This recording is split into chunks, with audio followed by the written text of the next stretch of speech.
Stop हो जाएंगे। जैसे ही हमारा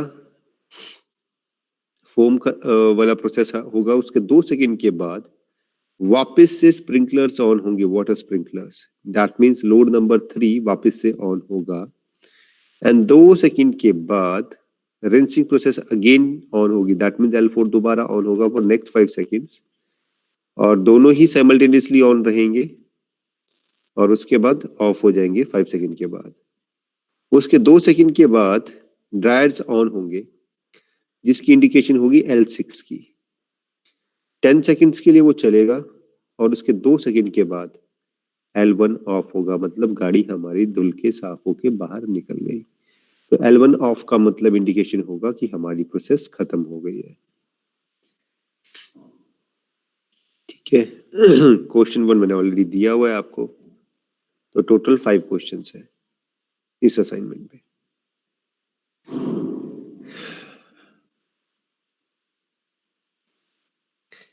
ठीक है, तो अभी हम लोग कल लेक्चर में डिस्कस कर रहे हैं। प्रोफिनेट वाले पीपीटी शेयर कर दोगे? कौन सी वाला? PROFINET Profibus. हाँ, वो मैं अभी प्रेजेंट कर रहा हूँ, पर वो मैं आपको दे नहीं सकता वो।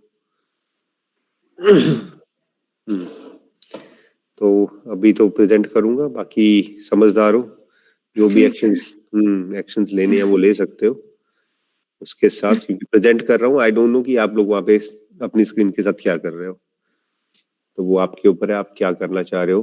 पर प्रेजेंट में अभी वापस करने वाला हूँ। ठीक है। अरे ये जो प्रॉफिनेट प्रॉफिबस वाला है, अच्छा ये आपको भी क्वेश्चन है, उनको मॉड बस और प्रॉफिबस का है। ठीक है, वो बैच नंबर दूसरा मेरा। ठीक है, तो अभी मैं प्रेजेंट करने जा रहा हूँ।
स्क्रीन विजिबल है?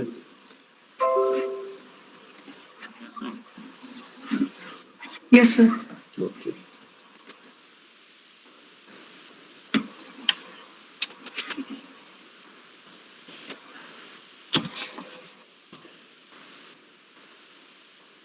Mera, what is HMI?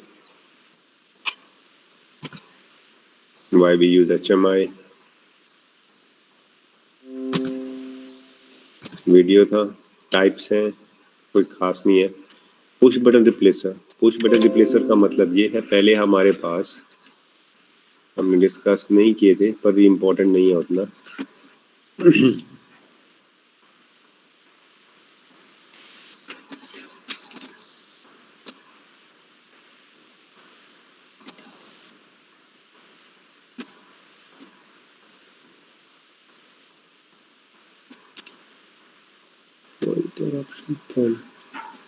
तो पहले क्या होता था, हमारे पास इस तरीके का एक पैनल होता था। पैनल में नंबर ऑफ बटन्स लगे होंगे और साथ ही में नंबर ऑफ एलईडीज लगी होंगी। तो जो भी मॉनिटरिंग थी, रीडिंग थी, इधर ये पुश बटन के प्रेस होने पे या इन एलईडीज के इंडिकेटर्स के ऊपर इनके साथ हम लोग लगाते रहते थे लेबल। लेबल पे कुछ लिख दिया जाएगा, या सपोज ये मशीन नंबर 1 है या मशीन नंबर 2 है, देन उसका लेबल्स भी आते थे।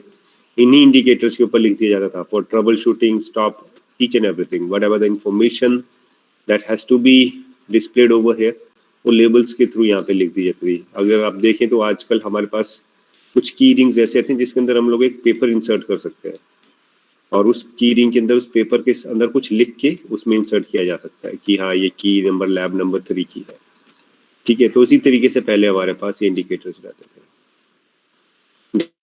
डाटा हैंडलर में क्या होता था कि हम लोग थोड़े ग्राफ्स डिजाइन करते, जैसे हमारा अगर हम लोग ईसीजी की बात करें तो ईसीजी या सीआरओ की बात करें तो उसमें क्या रहता है कि हमारे पास जब भी कोई हम लोग प्रोसेस चलाते हैं तो उसमें एक ग्राफिकल रिप्रेजेंटेशन आती है, इधर इस फॉर्म में या इस फॉर्म में। सपोज इस तरीके से कोई फॉर्म्स बनेगी, ग्राफ्स बनेगा, या टैबुलर फॉर्म में भी हम लोग इस तरीके से ग्राफ डिजाइन कर सकते थे डाटा हैंडलर में। तो ग्राफ्स की हमारे पास फंक्शनलिटी, प्लस इन ग्राफ्स को हम लोग लॉग भी करते। लॉग का मतलब ये है कि हम इनका प्रिंट आउट करके इन्हें सेव कर सकते थे। ये डाटा हैंडलर है, ठीक है। और ओवरसीयर में हमारे पास स्काडा सिस्टम, यहाँ पे क्या डेडिकेटेड प्रोसेस के लिए था। अब स्काडा सिस्टम आ गया तो स्काडा की वजह से हम लोग पूरे प्लांट को प्रोसेस और कम्युनिकेट कर सकते हैं। जितने भी सिस्टम्स हैं उन सभी को एक साथ विजुअलाइज कर सकते हैं एक जगह पे, और हमारे पास GUI graphical user interface present था। तो पहले हम लोग हार्डवेयर के ही थ्रू करते थे, और उसके बाद उनको ये डाटा को लॉग आउट करते थे। लॉग आउट का मतलब है, लॉग इन का मतलब ये है कि इसमें हम लोग डाटा को बाहर एक्सट्रैक्ट करते थे। और उसके बाद ओवरसीयर में HMI। तो ये 3 डिफरेंट टाइप्स हैं, एप्लीकेशंस हैं यहाँ पे HMI की with PLC and HMI, they have a great scope in industry as well as in domestic and civil applications, ठीक है। और ये है हमारे पास Profinet Profibus का माइंड मॉडबस का थोड़ा सा एक्सप्लेनेशन। और यहाँ पे इनको डिवाइड किया गया है, और उसके बाद एक वीडियो है मॉडबस की जो हमने कल देखी थी, और ये है Profibus। कल हम डिस्कस कर रहे थे Profibus। DB9 कनेक्टर यूज किया जाता है, डेटा बस 9, ठीक है। एक साथ ये 127 स्टेशंस को कनेक्ट कर सकता है। दोबारा रिफ्रेश कर रहे हैं, but with a single module, with a single wire, we cannot communicate more than 32 modules. After every 32th module, we have to add a repeater, and then 32 modules, and then repeater, up to 127 तक। ये 127 कुछ नहीं है, 1 से लेकर 127 तक के numerical addresses हैं। जैसे हम लोग IP एड्रेस यूज कर रहे हैं, IP एड्रेस में हमारे पास 4 बाइट्स हैं और 4 डेसिमल्स हैं। यहाँ पे सिर्फ हमारे पास सिंगल नंबर होगा अप टू 127। जैसे कि इसका 1 आ गया, इसका 2 आ गया, 3 सो ऑन। और कई सिस्टम्स पे डिप स्विचेस होते हैं, डिप स्विचेस। अगर कोई सिस्टम ऐसा है कि जिस पे हमें एड्रेस प्रोवाइड करना है, उसे एड्रेस मेंटेन करना है, तो उनमें एक डिप स्विचेस होते हैं, उसमें 8 बटन्स होंगे। इस तरीके से 8 बटन्स होंगे, टोटल 8 बटन्स होंगे, और 0 to 64 तक या 128 तक जाएगा। और यहाँ पे ऑन का ऑप्शन लिखा होगा।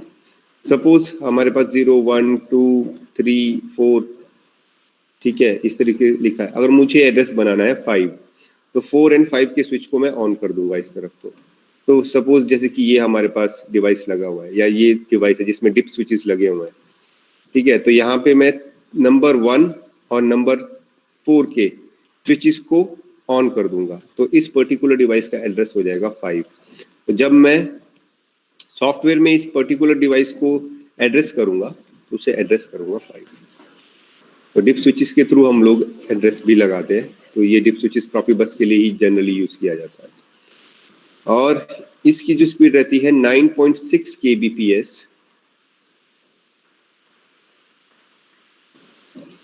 से लेकर 12 Mbps होती है, और जनरली ये कम्युनिकेट करता है 1.5 Mbps के ऊपर, ठीक है। विद रिपीटर 1000 मीटर्स तक जाएगा और स्पीड रहेगी आपकी 9.6 kbps डाटा की। और अगर 50 मीटर्स की अगर आपके पास लेंथ है तो आपकी स्पीड रहेगी 12 Mbps की, ठीक है। और ये पर्पल में होते हैं, इसके अंदर 2 वायर्स होती है, ज्यादा कुछ नहीं। पर्पल इसका कलर कोड है, प्रॉफिनेट का कलर कोड ग्रीन है, ठीक है। और नॉर्मल ईथरनेट केबल तो किसी भी कलर में हो सकती है, ठीक है। तो उसके बाद प्रॉफीबस एंड प्रॉफीनेट का हमारे पास एक वीडियो आना था। वीडियो यहाँ पे शायद चल नहीं रहा किसी वजह से, चल रहा है क्या? नहीं चल रहा, कोई बात नहीं।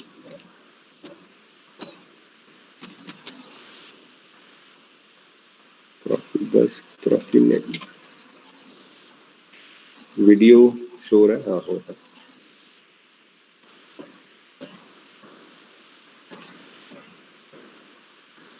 Profibus and Profinet are industrial communications protocols used extensively by Siemens Control Systems. While they may sound similar, don't let the names fool you. Profibus and Profinet are very different protocols that use different cables and connectors. Let's take a look at these protocols and learn how they differ from one another. Profibus जो connector है उसे RS485 भी बोलते हैं, recommended standards 485।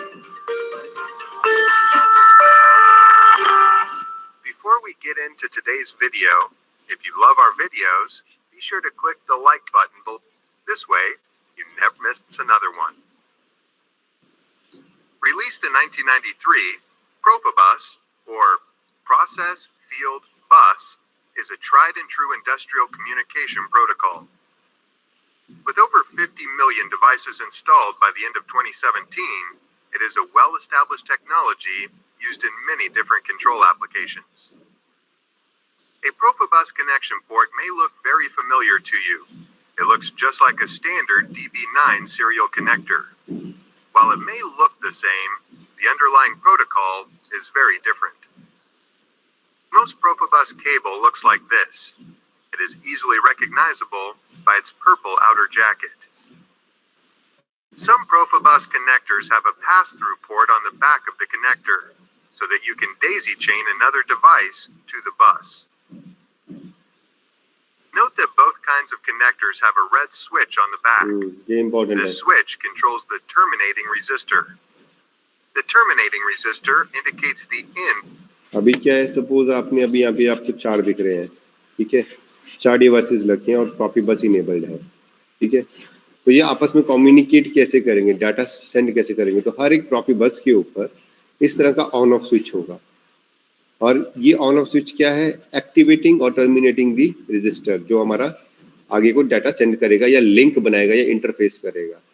तो जो very first हमारा Profibus का जहाँ पे आपके फर्स्ट डिवाइस पे कनेक्ट होगा वो ऑन रहेगा, और जो सबसे लास्ट है वो ऑन रहेगा। इन बिटवीन जितने भी हैं वो सारे के सारे टर्मिनेशन पे ऑफ रहेंगे।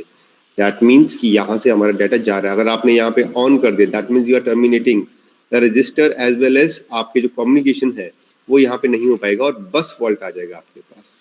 तो रिमेंबर, अगर आप मल्टीपल डिवाइसेस कनेक्ट कर रहे हो यूजिंग अ प्रॉफीबस, और इसको डेजी चेन कहते हैं, इस तरीके से one after another, this is called Daisy chain, ठीक है। तो क्या होगा, आपको यहाँ पे पहले डिवाइस पे ऑन रखना है और जो लास्ट डिवाइस रहेगा उस पे ऑन रखना है, और इन बिटवीन जितने भी डिवाइसेस कनेक्ट होंगे प्रॉफीबस के साथ उनके ऊपर ये ऑफ का स्विच इनेबल्ड होगा, सो दैट जो टर्मिनेटिंग रजिस्टर है वो एक्टिव ना हो। The Profibus network. The switch must be set to the on position on the last device and off for every other device. If these switches are set incorrectly, a bus fault will occur. Each device on a Profibus network must have a unique address, ranging from 1 to 127. This means that up to 127 devices may reside on a single Profibus network. For some devices, the address will be set using Step 7 or TIA portal. For others, The address must be configured using DIP switches Yeah, they will. located on the front of the device. Profibus networks operate at speeds of 9600 bits per second to 12 megabits per second. While Profibus cables may be up to 1000 meters long, shorter cable lengths are required for higher data rates. Profinet is a newer Ethernet-based industrial communications protocol. The physical interface used for Profinet is a standard RJ45 45. Ethernet RJ stands jack. for registered jack. It has 8 Profinet wires in cables are it. easily recognizable by their Combination green of color, 2. while in some cases, a standard Ethernet cable may be used to connect two Profinet devices. Official Profinet cables should be used, as they contain robust shielding and are designed to function well in harsh industrial environments. Profinet operates at 100 megabits per second, and cables may be up to 100 meters in length. Due to its high-speed operation and a response time of less than 1 millisecond, Profinet is ideal for high-speed Maximum 31 applications. point something microseconds है Because इसका Profinet minimum. uses the same physical connection standards as Ethernet, standard Ethernet switches can be used to expand your network. Profinet devices have 3 different types of addresses: an IP address, a MAC address, and name. and a device name. All Ethernet devices use IP addresses and MAC addresses, but the device name is unique to Profinet devices. As an automation engineer, you will be primarily concerned with Now remember one thing. In Profibus, we can address and define address. Either they are be static. Static means default वो हमें provide किए होंगे. Otherwise, we can set using a DIP switch in case of Profibus only. अब Profinet में हमारे पास कोई option नहीं है DIP switch वाली. वहाँ पे हमें IP एड्रेस ही देना है और accordingly we can give a IP address. ठीक है, तो 192.168.0.1. There are 3 ways to communicate with the device. One is device name, वो हमने देखा था कैसे चेंज करना है diagnostics में जाके. IP address and MAC address. तो यहाँ पे DIP switches का कोई रोल नहीं है Profinet में. device names and IP addresses as you configure your Profinet networks. Due to its higher speed and greater flexibility, Profinet is becoming the preferred communications protocol for industrial application. Both protocols are widely used today, and being familiar with both of them will be essential to your job as a controls engineer. Want to learn PLC programming in an easy to understand? ये video था इसका. अब आते हैं हम लोग HMI, what we have in our lab. So that is KTP 700 basic PM. That means key touch panel 700 basic, and PN means Profinet enabled. That means this particular HMI can be communicated with the help of Profinet. अगर यहाँ पे PN के साथ DP भी लिखा होता, DP means decentralized distributed peripherals, then ये Profibus enabled भी होती. That means यहाँ पे Profibus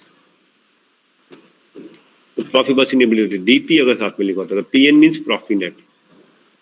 The key touch panel, another panel is TP, touch panel only. तो यहाँ पे हमारे पास 8 कीज मिलेंगी, ठीक है, और ये टच पैनल मिलेगा. That is KTP, key touch panel. Software है इसका WinCC flexible, WinCC professional version 15.1. WinCC stands for Window Control Center. Window Control Center Professional. This is how HMI looks like. और इसमें फ्रंट में क्या क्या है, क्या क्या चीजें. तो देखो, number 1 at here power supply connection. So it will require some power supply. 24 volt या AC यहाँ पे mentioned होगा एक नंबर पे, इस जगह पे. Then second USB port. ये है हमारा USB port. for extracting data और प्लस कोई कॉम्पैक्ट हार्ड ड्राइव हमें लगाना हो फॉर डाटा सेविंग के लिए, या इसमें कोई डाटा ट्रांसफर करना हो, तो हम लोग ये यहाँ से कर सकते हैं। थर्ड है प्रॉफिनेट इंटरफेस, यानी कि ये पार्ट, ये माउंटिंग क्लिप्स हैं यहाँ पे थर्ड पे फोर्थ के ऊपर, किस जगह से माउंट करना है स्क्रू वगैरह लगाने के लिए। ठीक है, डिस्प्ले टच स्क्रीन, ये आपकी टच स्क्रीन आ गई। 6 माउंटिंग सील, या दैट मीन्स जो आपका डिन रेल के ऊपर ये माउंट होगी या किसी भी पैनल में माउंट होगी, तो ये हमारा माउंटिंग सील है, इससे आगे नहीं जाएगा। दैट मीन्स इस पार्ट से आगे ये आउटर साइड रहेगा पैनल के। फंक्शन कीज 7, तो ये हमारी फंक्शन कीज है। Rating plate at the back side of this is a rating plate, यहाँ पे आपको मिलेगा कि ये KTP 700 बेसिक है। There are 2 ways to identify, और यहाँ पे आपको पता चलेगा ये PN है या क्या है, प्लस यहाँ पे आपको मिलेगा सीरियल नंबर, जैसे PLC में हमारे पास सीरियल नंबर था। ये तो हो गया उसका HMI का नंबर, और यहाँ पे होगा serial number. Connection to the functional ground, supply दे रखी है तो कोई प्रॉब्लम ना आए, तो ग्राउंड के लिए कनेक्शन है। और गाइडिंग फॉर लेबलिंग स्ट्रिप्स, कुछ नहीं, लेबल करने के लिए स्ट्रिप्स दे रखी है और कुछ भी नहीं, सिस्टम को प्रॉपर एक हॉरिजॉन्टल या वर्टिकल अलाइनमेंट में डालने के लिए। तो ये सिंपल सा हार्डवेयर है, इसका फ्रंट की जो आइडेंटिफिकेशन है। एंड देन ये है फीचर्स, कुछ टेक्निकल डाटा, कुछ। ठीक है, तो ये जो है हमारे पास 7 इंच वाइड स्क्रीन है, KTP 700 बेसिक। जो पिक्सल रेजोल्यूशन है वो है हमारे पास 800x480, और मैक्सिमम कलर कॉम्बिनेशंस, जो कि हम लोग इसमें कलर्स देख सकते हैं, कॉम्बिनेशंस देख सकते हैं, जिसकी वजह से हमारे पास ग्राफिकल या कोई भी कलर आता है, वो 65,536 कलर्स है। एक प्रॉफिनेट पोर्ट है, 1 USB पोर्ट, मैक्सिमम 16 GB तक का हम लोग इसमें स्टोरेज लगा सकते हैं। 8 कीज है with touch screen, 10 MB internal memory है इसकी, 10 MB इंटरनल मेमोरी है। रेटेड वोल्टेज DC 24 वोल्ट, यानी कि 24 वोल्ट पे काम करने वाली ये रहेगी। Permissible range lower limit minus नहीं है, 19.2 VDC, दैट मीन्स 19 वोल्ट से लेकर, अगर कोई फ्लक्चुएशन भी आती है तो 19 वोल्ट से लेकर 28 वोल्ट तक ये एक्टिव रहेगी। अगर अबव 28 जाएगी तो शायद कुछ फ्लक्चुएशंस आके ये बंद हो जाए, और बिलो 19 जाएगी तो भी फ्लक्चुएशंस आने के बाद ये बंद हो सकती है। करंट कंजप्शन जो है इसकी वो 230 मिली एम्पियर्स है। बैकिंग लाइट, दैट मीन्स जो इसका डिस्प्ले है, डिस्प्ले के अंदर जो हमारे पास लाइट शो हो रही है उसका रनिंग आवर्स कितने हैं। मैंने कहा हर एक चीज की एक लाइफ स्पैन होता है, तो जो डिस्प्ले की जो रेजोल्यूशन है, जो ब्राइट लाइट आप देख रहे हो स्क्रीन की, वो 20,000 आवर्स है। On screen numeric and alphanumeric keyboards are there. ठीक है, तो ऑन स्क्रीन जैसे आपको आपके टच मोबाइल में मिलते हैं, तो वो सारे फीचर्स जैसे कि नंबर कीपैड अवेलेबल है, अल्फा न्यूमेरिक कीबोर्ड अवेलेबल है with IP65 front end IP20 rear protection. क्या होता है ये, बताया भी था।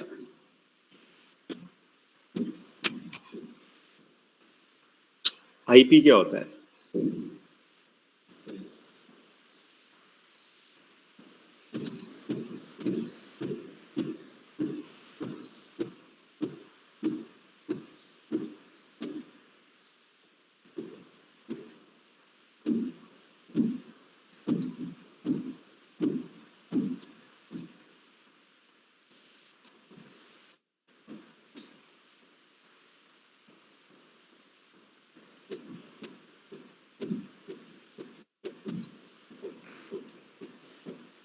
IP बताया था ना मैंने आपको।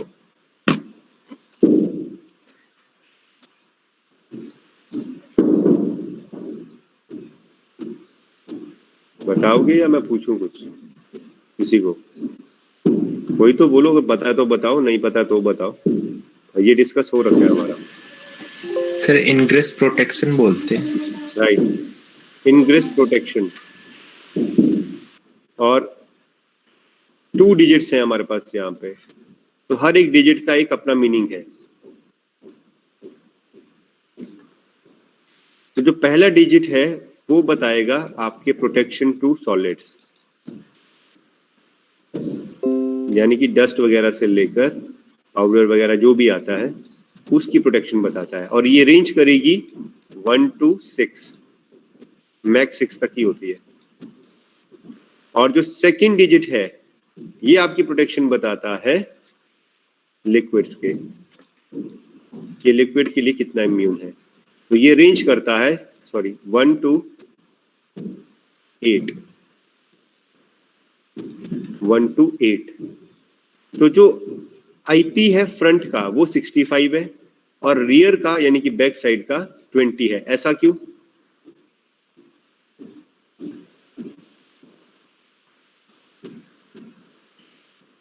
उसके लिए ये है एग्जांपल, ये आपका इलेक्ट्रिकल पैनल है। इलेक्ट्रिकल पैनल में यहाँ पे फ्रंट में HMI लगती है और यहाँ पे बाकी अदर बटन्स होंगे, स्टार्ट स्टॉप वगैरह, और इसके अंदर बैक साइड में इस तरह से एक कैबिनेट है बनी हुई है, ठीक है।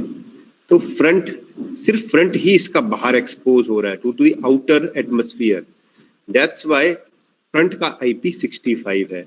और जो रियर पार्ट है, सपोज ये यहाँ पे नॉब लगा हुआ है इसको ओपन करने के लिए, तो जो रियर पार्ट है वो हमेशा कैबिनेट के अंदर ही रहता है, दैट्स व्हाई वहां पे लिक्विड के लिए 0 है, बट डस्ट के लिए, क्योंकि डस्ट आ सकती है तो डस्ट के लिए यहाँ पे 2, क्योंकि एग्जॉस्ट फैन वगैरह यहाँ पे लगे रहते हैं तो डस्ट आने के चांसेस हैं, तो डस्ट के लिए IP 2 दे के रखा है।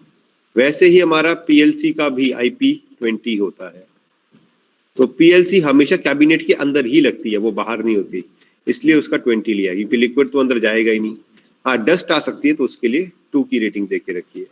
और इवन आपके मोबाइल फोन्स में भी IP रेटिंग्स होंगी, इनग्रेस प्रोटेक्शन। यहाँ तक क्लियर है? कोई डाउट है? यस और नो? No sir. कौन बोला? सर आदर्श।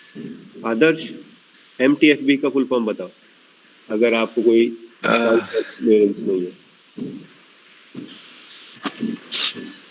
मैंने सिर्फ MTFB बोल के छोड़ दिया, किसी ने पूछने की जरूरत नहीं था कि कैपिटल लेटर्स में लिखा है इसका मतलब क्या है। कर लो गूगल कर।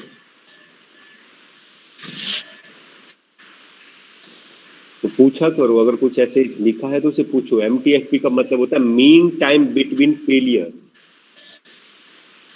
Mean time between failure, that means this is the maximum mean time, इसके बाद उसके फेल होने के चांसेस रहेंगे डिस्प्ले में या बैकलाइटिंग देने में। बैकलाइटिंग कौन सी होती है? जैसे आप अपना मोबाइल फोन को टैप करोगे या ऑन का बटन दबाओगे तो उसके अंदर लाइट जलती है, तो उसे कहते हैं बैकलाइटिंग, जिसकी थ्रू आप अपना रेजोल्यूशन कम या ज्यादा करते हो, ब्राइटनेस ज्यादा या कम होती है, जो लाइट उसके अंदर आपको दे, जिसके अंदर आपके आइकन शो हो रहे हैं, उसे कहते हैं बैकलाइटिंग।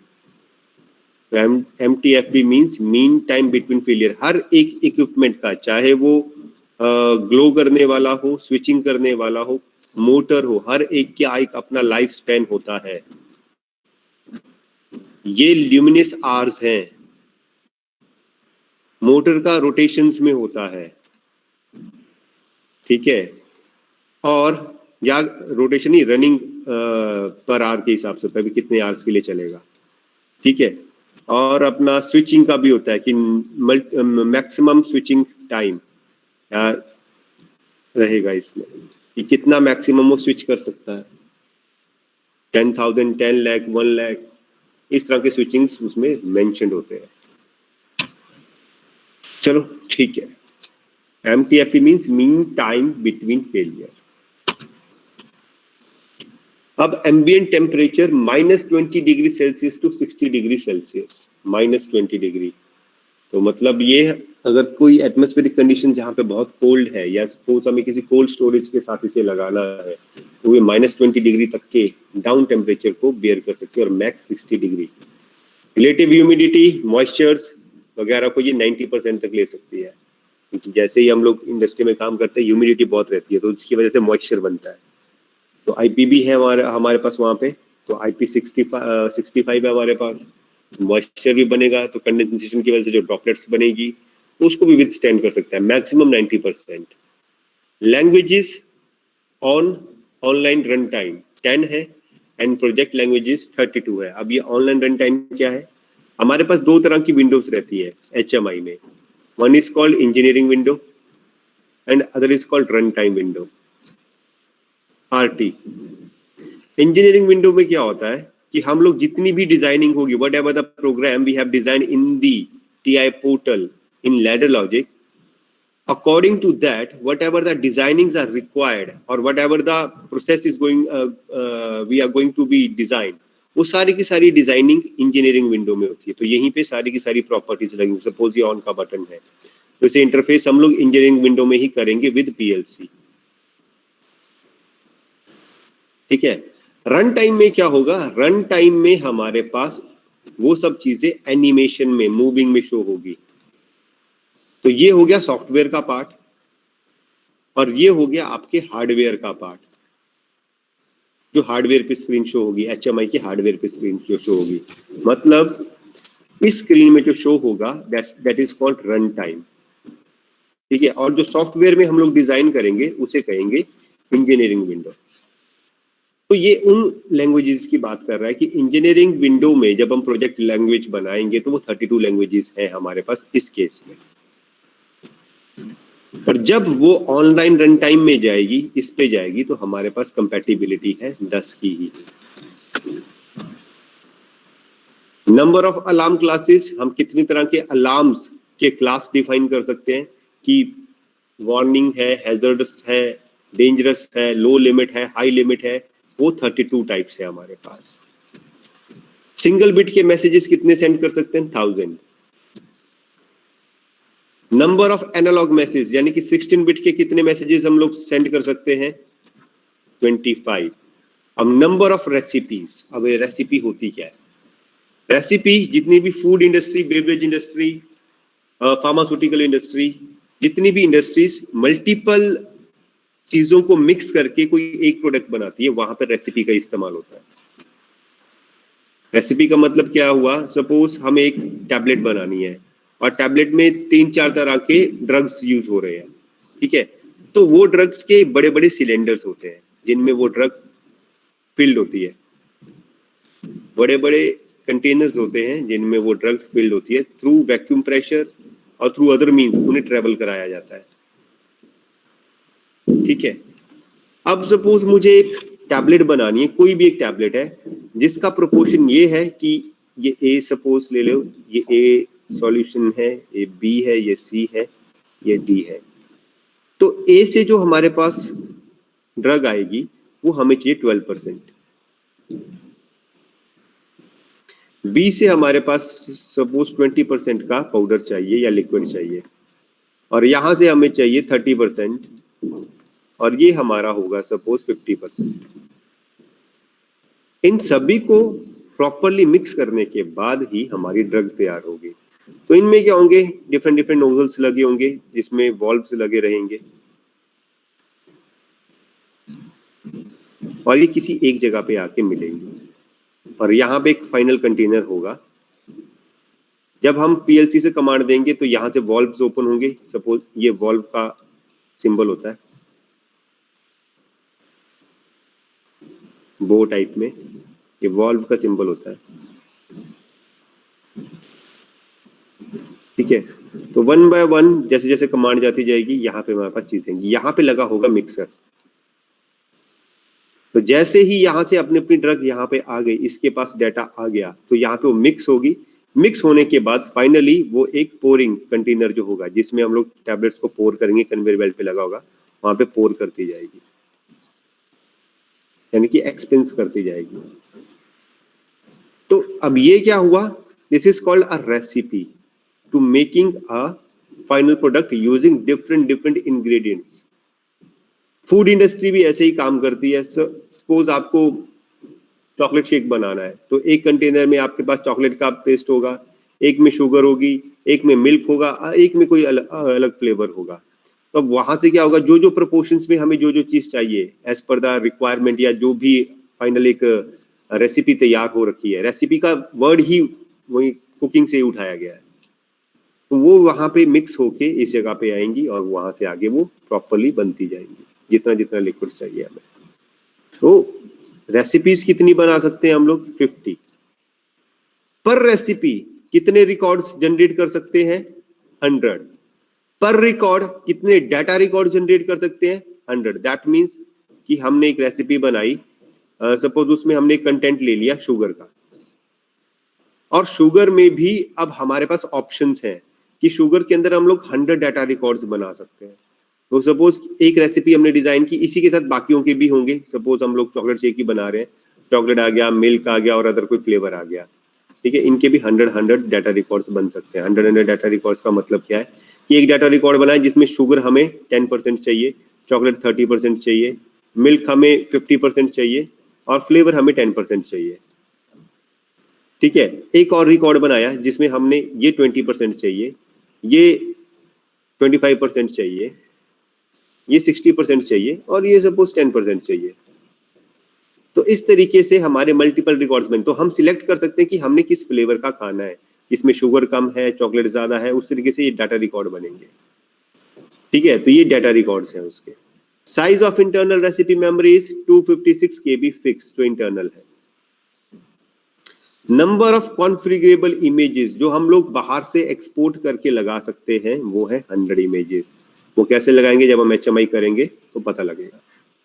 और number of users and user groups, अब ये है पासवर्ड का। सपोज अब जैसे कि हम फार्मास्यूटिकल है, फूड एंड बेवरेज है, या कोई भी ऐसी वैसे हम चाहते हैं या वहां पे रिक्वायरमेंट है कि स्पेसिफिक पर्सन ही उसे एक्सेस कर पाए, बाकी नॉर्मल ऑपरेटर्स या अदर कोई उसका इसमें हाथ ना डाल सके, किसी भी मशीन को ऑन ऑफ या कोई भी डाटा चेंज ना कर सके उसके अंदर। तो उसके लिए हम लगाते हैं पासवर्ड्स। तो कितने यूजर ग्रुप्स बना सकते हैं? 50। और उसके अंदर यूजर राइट्स कितने को दे सकते हैं? 32 को दे सकते हैं हम लोग। इसमें 3 तरीके के होते हैं, एडमिन होता है, एक मॉनिटर होता है और एक ऑपरेट होता है। जनरली ऑपरेटर के बदले मॉनिटर कोई भी करता है, एडमिन पे हम लगाते नहीं, क्योंकि एडमिन तो सभी कुछ देख सकता है। तो मॉनिटर सभी कर सकते हैं, बट ऑपरेट सिर्फ वही कर पाएगा जिसके पास पासवर्ड होगा, और उसकी एक एंट्री होती रहेगी कौन कौन लोग पासवर्ड इसमें लॉग इन हुए। शिफ्ट्स भी चेंज की, इसमें शिफ्ट्स भी होती हैं कि ये मॉर्निंग शिफ्ट का ग्रुप है, ये इवनिंग शिफ्ट का ग्रुप है, सभी को अलग अलग पासवर्ड दिए हुए हैं और वो अपने पासवर्ड के अकॉर्डिंग उसमें पंच करेंगे, शिफ्ट करेंगे। जैसे कि हमारे पास ऑनलाइन वो रहता है ना, बायोमेट्रिक्स लगाते हैं हम लोग उसके लिए, अटेंडेंस के लिए, कि अपना कार्ड पंच करो और लगाओ तभी आपकी अटेंडेंस जाएगी। तो उसी तरीके से यहाँ पे पासवर्ड सिस्टम रहता है। हम किसी भी पर्टिकुलर फंक्शन के ऊपर पासवर्ड लगा सकते हैं, so that a specific person can only access that part only. अब ये HMI किन किन ब्रांड के साथ कंपैटिबल है? S7 1200 PLC का कंपैटिबल है सीमेंस की, 1500 PLC सीमेंस की कंपैटिबल है, S7 200 PLC के साथ भी कंपैटिबल है, और S7 300 एंड 400 यानी कि सीमेंस की ऑलमोस्ट सभी PLCs के साथ कम्युनिकेट कर सकता है, और ये भी सीमेंस की ही है। ये कोई अलग ब्रांड की PLC है, ये एलन ब्रैडली की PLC के साथ भी कम्युनिकेट कर सकता है, मित्सुबिशी के साथ भी कर सकता है और मॉडिकॉन के साथ भी कर सकता है। तो इसमें फ्लेक्सिबिलिटी हमारे पास है, यानी कि अदर ब्रांड्स के साथ भी ये कम्युनिकेट कर सकता है। वेट विदाउट पैकिंग 780 ग्राम्स और वेट विद पैकिंग 990 ग्राम्स हमारे पास रहेगा। ये क्या आ गया? अरे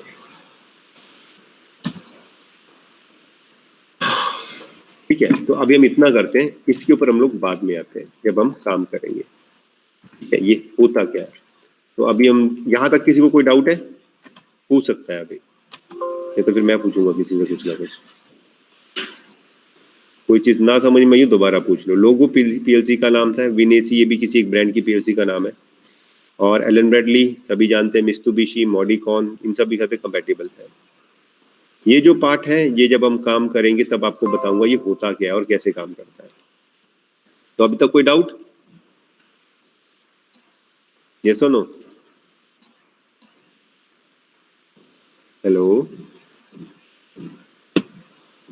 कोई एक्नॉलेज करेगा? सर हाँ जी।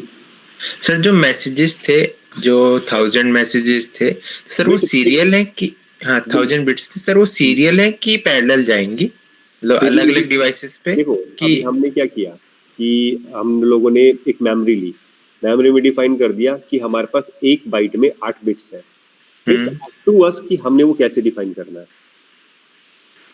इट्स अप टू अस वो कैसे डिफाइन करना है, किस पर्टिकुलर मैसेज में क्या किस पर्टिकुलर मेमोरी में क्या मैसेज जाएगा। तो accordingly according to our designation वो वहां पे काम करेंगे जो हम लोग डिफाइन करेंगे वहां पे। ओके ठीक है, तो इसमें मैसेजेस का 100 बिट्स का मतलब 1000 बिट्स का मतलब ये है कि अगर 1000 बिट्स तक का कोई डाटा है हमारे पास तो हम उसे ट्रांसफर कर सकते हैं। और उसमें जो ये रहा 16 बिट का, 16 बिट में कितना था हमारा 25 मैसेजेस, यानी कि 16 बिट्स के 25 मैसेजेस जा सकते हैं। तो 1 बिट का ही डाटा जाएगा यहाँ पे, बिट मैसेजेस 1 बिट। तो इट्स अप टू अस कि वो 1 बिट कैसे देंगे, वो दिखाएंगे जब हम लोग अलार्म्स वगैरह करेंगे तब पता लगेगा उसमें कैसे काम होगा ये। अच्छा चलो, आज ही मैंने क्वेश्चन पुट किया था तो एक और क्वेश्चन मैं पुट करता हूँ कि सपोज हमारे पास, ऐसे नहीं आएगा, प्रेजेंट हो रहा है ना? Yes sir. अगर मेरे पास MW 8 में एक एनालॉग सिग्नल आ रहा है,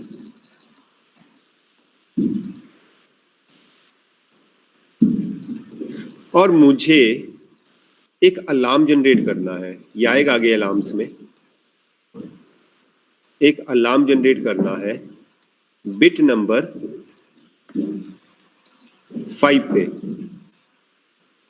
तो मैंने अलार्म में स्पेसिफाई कर दिया कि MW8 की बिट नंबर जब 5 हाई होगी तो आपको एक वार्निंग का अलार्म जनरेट करना है। ठीक है, अब MW8 बिट नंबर 5 ये हमें पता है कि बिट नंबर 5 पे जनरेट करना है। आपको अलार्म्स में उस बिट का एड्रेस लिखना होगा। तो tell me what would be the address of bit number 5 of MW8? What would be the address of bit number 5 of MW8? 1 by 1 आ रहा हूं सभी के पास, बता M दो। 8.5. M 8.5. 8.5 गुड। अच्छा शिट, M 8.5। सुनिधि बताओ, मुस्कान का आ गया M 8.5, आप बताओ इसी के साथ स्किप करोगे या अलग बताओगे कुछ?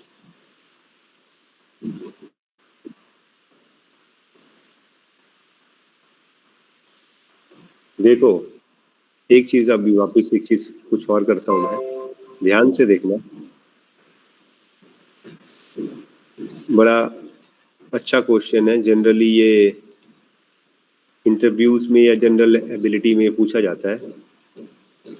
ये एक स्ट्रेट लाइन है, हालांकि जो स्ट्रेट नहीं है, और ये एक स्ट्रेट लाइन है, ये A to B है और ये B to A है। ठीक है, अब इन दोनों में से शॉर्टर, जो सपोज ये भी A to B ही लेते हैं इसको, शॉर्टर लाइन कौन सी है अमंग्स दीज टू? वो समझ के जवाब देना। Shorter line amongst this 1 and 2 में से शॉर्टर लेंथ की जो लाइन है वो कौन सी है? कोई भी जवाब दे सकता है, 3 सेकंड का टाइम देता हूं। एक सर 1 के रिस्पेक्ट में सेकंड वाली शॉर्टर है। कौन बोला? सर शुभम। Very good.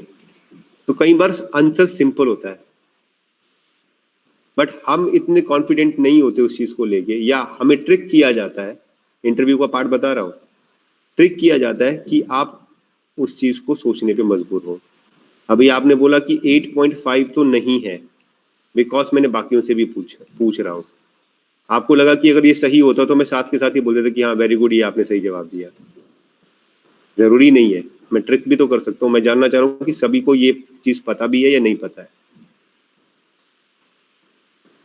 ठीक है, तो अभी मेरा इसके ऊपर कोई कमेंट नहीं है, मैं सभी से सुनना चाहता हूँ क्या है। अब आप बताओ। तो कॉन्फिडेंस रखो और कॉन्फिडेंस से बोलो, कोई बात नहीं, गलत बोलो कोई प्रॉब्लम नहीं है, पर बोलो जरूर, तभी सीखोगे। यहाँ पे हम लोग सीखने के लिए ही हैं। बताओ सुनिधि।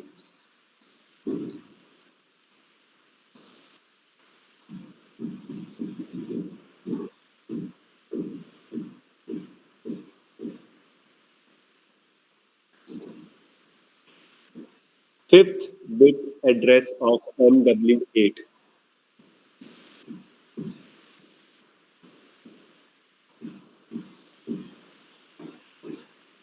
इतना क्या सोच रहे हो यार?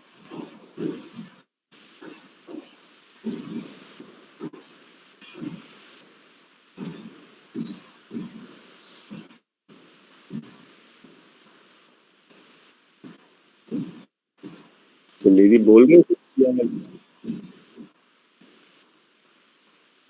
अच्छा अच्छा ठीक है। Adarsh. Sir M 8.5। Good. Hitesh. 8.5 ही होना चाहिए। ठीक है। अच्छा, अभी भी कॉन्फिडेंट नहीं हो यार, इतना अच्छा मैंने वो एग्जांपल दिया फिर भी कॉन्फिडेंटली नहीं बोल रहे। 8.5 sir. Very good. Shubham. Sir decimal में तो सर वो 32 हो जाएगा सर। डेसिमल में 32 कहाँ होगा बाबा? MW8 having 16 bits only. Sir fifth bit का सर वो डेसिमल निकालेंगे तो सर 32। डेसिमल? हाँ, कितना होगा फिफ्थ बिट? डेसिमल बताओ फिफ्थ बिट का क्या होगा? तो 32। 32। हमें एड्रेस डालना है। सर श्योर नहीं है सर, पता नहीं पता सर। अच्छा ठीक है। शुभम। प्रजापति। 8.5 सर। 8.5। अपराजिता।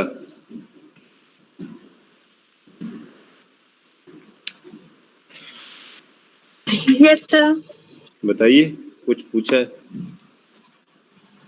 सर मेरा अब डिस्कनेक्ट हो गया था, मैंने सुना नहीं आपने क्या पूछा है। अच्छा, मैं ये पूछ रहा हूँ कि MW8 का फिफ्थ बिट का एड्रेस क्या होगा? If you are having a word of MW8, what would be the address of fifth bit? Sir 8.5। 8.5। ठीक है। अंकुश।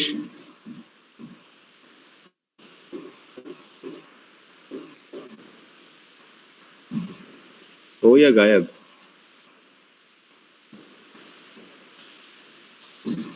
अंकुश तो था ना, अभी गायब हो गया। ठीक है। राजनंदिनी।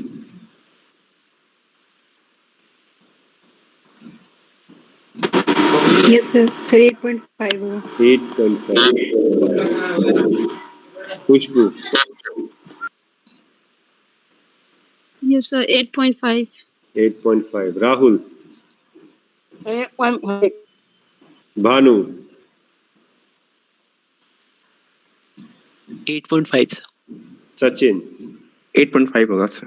वरुण। 8.5। आलोक। हो या नहीं? आलोक। ये लड़का प्रेजेंट नहीं है, absent. Lokeshwar. 8.5। Ankush. Hello. Hello. हाँ जी sir. How are you? Hello. Hello. कैसे हाँ हो? जी सर। ठीक हो? हाँ जी सर, अभी आया, मैं ज्वाइन किया है। मैं हॉस्पिटल से आया था रिपोर्ट लेके। ठीक है। कैसी है रिपोर्ट? नेगेटिव ही आई है। नेगेटिव ही आनी चाहिए। पता है 2020 का सबसे नेगेटिव वर्ड क्या है? कोरोना की रिपोर्ट ही नेगेटिव आनी चाहिए। नहीं, 220 का सबसे नेगेटिव वर्ड है पॉजिटिव। पॉजिटिव।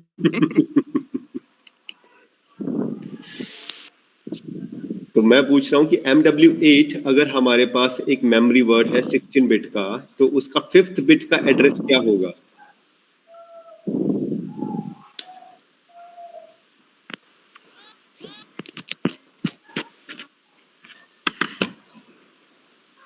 Sir M 8.5।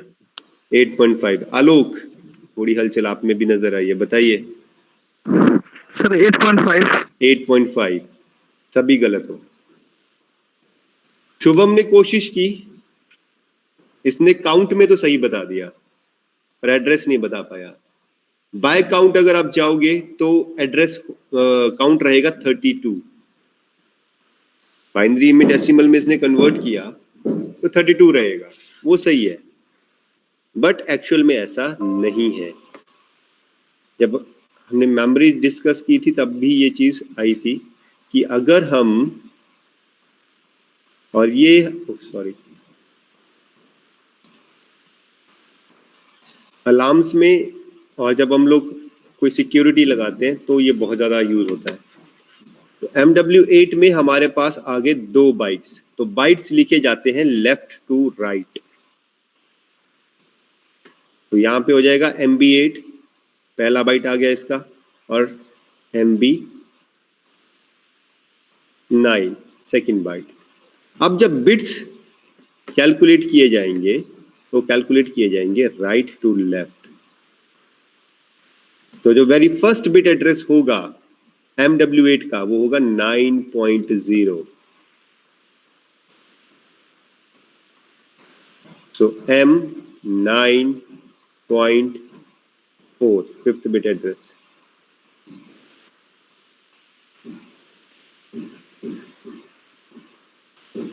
और 8.0 जो होगा वो 9th बिट एड्रेस होगा, 9th बिट। क्लियर है? जब भी हम लोग बाइट्स लिखेंगे, वर्ड लिखेंगे, तो लेफ्ट टू राइट का पैटर्न यूज किया जाएगा। लेफ्ट टू राइट का पैटर्न यूज किया जाएगा। और जब हम बिट्स को रीड करेंगे तो राइट टू लेफ्ट का पैटर्न यूज किया जाएगा। क्लियर? किसी ने शायद ध्यान नहीं दिया जब हम शिफ्ट और रोटेट कर रहे थे। शिफ्ट में क्या हो रहा था, हमने बाइनरी में लिया था 0 0 0 0, और हमने वॉच टेबल में या सिम टेबल में ये भी लिए हुए थे Q0 से Q0.7।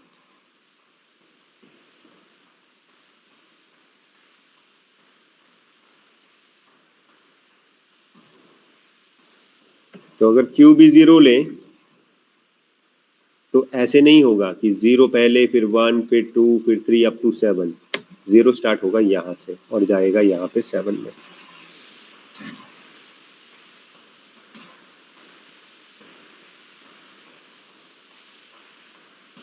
क्लियर है? अब अरे कुछ तो बोलो। अच्छा, बोलना ही नहीं है। Yes sir. Very good. चलो अभी आते हैं हम लोग कमीशनिंग के ऊपर। तो मैं यहाँ से प्रेजेंटिंग ऑफ करके, सर ऐसा बाय डिफॉल्ट रहता है कि सर, हाँ इसका सर ऐसा कोई रीजन होता है क्या? नहीं, जब भी हम लोग बिट्स कैलकुलेट करते हैं वो लेफ्ट टू राइट ही रहती है हमेशा। स्टैंडर्ड्स पहले से ही सेट होके चल रहा है।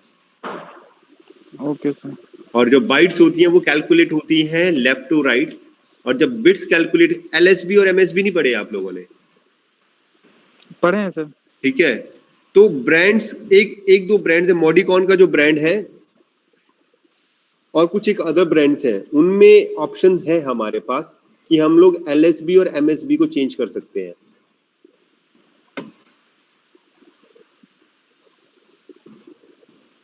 अगर अभी हम लोग बात करें, शायद स्क्रीन प्रेजेंट हो रही है मेरी? Yes sir. तो अगर हम लोग 8 बिट की ही बात कर लें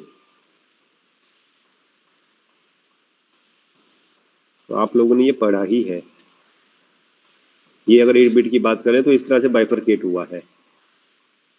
तो ये आपकी LSB है, लीस्ट सिग्निफिकेंट बाइट, और ये आपकी MSB है, मोस्ट सिग्निफिकेंट बाइट।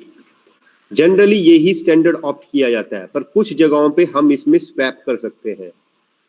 हमारे पास ये ऑप्शन आता है स्वैपिंग करना, स्वैप कर सकते हैं हम लोग। LSB को MSB बना सकते हैं और MSB को LSB बना सकते हैं, स्वैपिंग हो जाती है इनकी।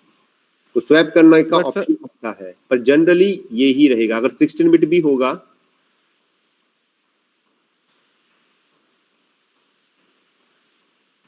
तो ये हमारे LSB और MSB में आएंगे। पहले 8 LSB में रहेंगे, दूसरे 8 MSB में रहेंगे। इस तरीके से जाएगा, लीस्ट सिग्निफिकेंट और मोस्ट सिग्निफिकेंट। तो जब हमारी रीडिंग स्टार्ट होती है तो LSB टू MSB जाती है। और जब हम बाइट्स की बात करें तो बाइट्स एक full considering the whole digits इनके अंदर, तो वो ऐसे ही लिखे जाएंगे लेफ्ट टू राइट, जैसे 1 2 3 लिखा जाता है। अब जब इसमें हमने बाइफरकेट कर दिया तो 1.0 1.1 1.2, तो ये लेफ्ट टू उसमें जाएगी। ये एक स्टैंडर्ड है जो कि स्टार्टिंग से ही फॉलो किया। आस्की कोड्स आपको इसके लिए पढ़ने पड़ेंगे थोड़े से।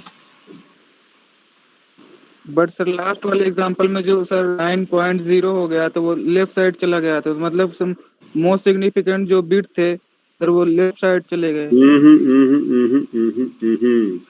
तो सर क्या सर 8.0 जो होगा सर वो अच्छा, मोस्ट चलो मैं सिग्निफिकेंट आपको बिट होगा क्या सर? उस तरीके से समझाता हूँ मैं।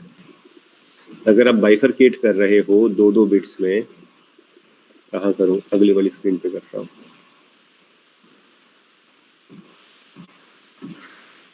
अगर आप इसको बाइफरकेट कर रहे हो तो ये ले लेते हैं,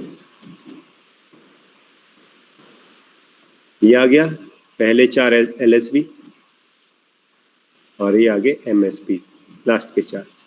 ये सपोज हो गया हमारा MW8 का पहला पार्ट, यानी कि पहला पार्ट तो लेफ्ट चलेगा तो ये हो जाएगा MB8, ठीक है। और यहाँ पे आ गया MB9, 0 0 0 0 0। अब ये MSB हो गया और ये LSB हो गया। कहीं पे भी हमने स्वैपिंग नहीं की। अगर आप उस तरीके से बाइफरकेट करना चाह रहे हो तो भी ये LSB ही रहेगा। अब क्या हुआ कि जब हमने MW8 बनाया तो कॉम्बिनेशन ऑफ 2 बाइट्स तो 18 बने। निबल पता है ना, 4 बिट्स का एक निबल होता है, इसीलिए हम इनको 4 में डिफाइन करते हैं, ठीक है। अब यहाँ पे हमने पूरा ले लिया, पूरे 2 बाइट्स को कंबाइन किया, तो अब यहाँ पे अगर हम 4 को भी लेके चलें तो ये इस बाइट का LSB है और ये इसका MSB है, ये इसका LSB है और ये इसका MSB है। और अगर हम लोग निबल ना लें तो क्या होगा, ये पूरे के पूरे 8 LSB में आ जाएंगे और ये पूरे के पूरे 8 MSB में आ जाएंगे। चलो एक और चीज बता दी मैंने आपको कि ये 4 में ही क्यों डिफरेंस होता है, क्योंकि 4 बिट के कॉम्बिनेशन को 1 निबल कहते हैं, निबल। क्योंकि हमारा हेक्साडेसिमल 4 तक ही बनता है और इससे ऊपर हमारे पास कोई चीज है नहीं हेक्साडेसिमल से ऊपर। पॉसिबल कॉम्बिनेशन जो है वो 4 तक के ही है हमारे पास, अगर आप कोई भी डिजिटल का फॉर्मेट उठाते हो तो। रेस्ट कॉम्बिनेशन से बने हैं, 16 बिट 32 बिट 64 बिट, वो सारे के सारे कॉम्बिनेशन से ही बने हैं। हमने मॉडबस के उसमें देखा था, मॉडबस में दिया हुआ है कि previously we don't have 32 bit और 64 बिट। चलो 64 तो उसने कहा भी नहीं, रियल कहा था, मैं तो 64 भी बता रहा हूँ आपको।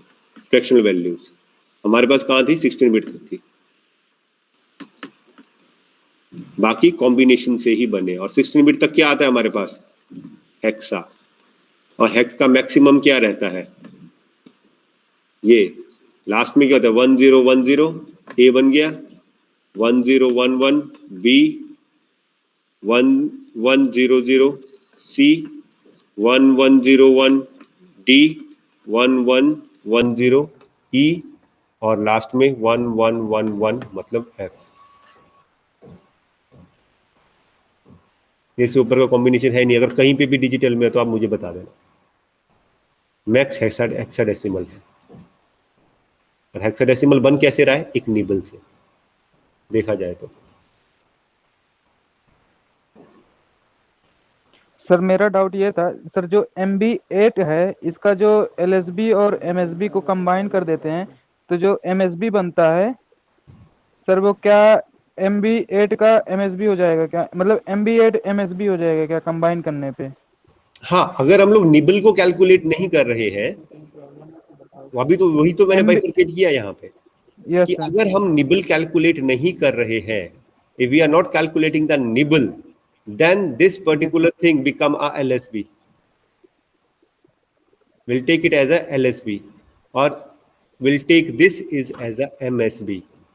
But अगर हम कैलकुलेट कर रहे हैं तो अगर बाइट वाइज हम लोग कैलकुलेट कर रहे हैं then it will be like, suppose यहाँ पे भी 4 है तो LSB रहेगा, ये MB9 का, और ये MSB रहेगा MB9 का, और ये LSB रहेगा MB8 का, और ये MSB रहेगा MB9 का, सॉरी 8 का। तो ये एज इट इज ही है हमारे पास LSB एंड MSB। अगर हम कैलकुलेट नहीं करें तब हम इसे कंसीडर कर रहे हैं कि this whole 8 bits are LSB, तब हम कंसीडर कर रहे हैं। बट ये चीज कहीं पे भी प्रूवन नहीं है कि ये पूरा का पूरा हम लोग एज ए LSB लेंगे। एज पर द रूल ये हमारे पास 2 में ही डिवाइड होगा, 4 nibbles MSB and 4 nibbles LSB, और यहाँ पे भी LSB एंड MSB। तो जब हम लोग अब ये डाउट तो क्लियर हो गया? Yes sir, yes sir. और जब भी हम लोग कैलकुलेट करेंगे बिट के लिए किसी भी वर्ड का, सपोज वर्ड 10 आता है तो हम लोग लिखेंगे MB10 और MB11। जो फर्स्ट बिट रहेगी वो रहेगी MB11 की तरफ से, तो M11.0। ये स्टैंडर्ड रूल है कि आपको bits left to right use करनी है, और जब बाइट्स लिखोगे, वर्ड लिखोगे, डबल वर्ड लिखोगे तो वो लेफ्ट टू राइट जाएगा, और जब कैलकुलेशन ऑफ बिट्स होंगी तो वो राइट टू लेफ्ट जाएंगी। ये स्टैंडर्ड रूल है। अभी जब हम लोग डिस्क्रीट अलार्म्स करेंगे ना तब आपको ये चीज समझ में आएगी। चलो अभी हम कमीशनिंग कर लेते हैं, फिर वापस से आएंगे।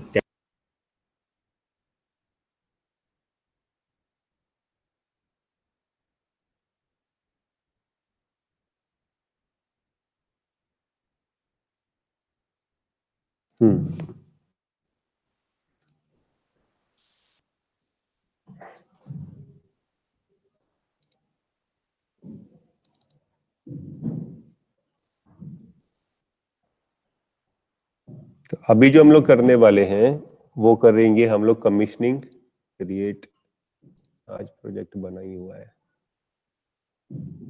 कमीशनिंग ऑफ HMI, और वी कैन से कि interfacing of HMI with PLC।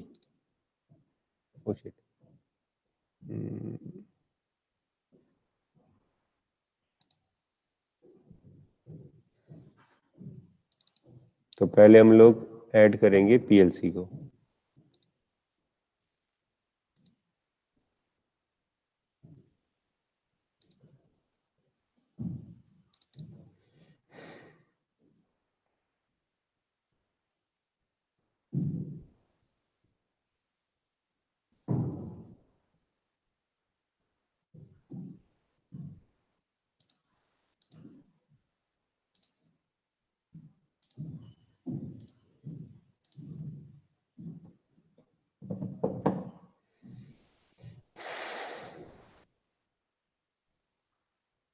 मेरी स्क्रीन विजिबल है ना? Yes sir.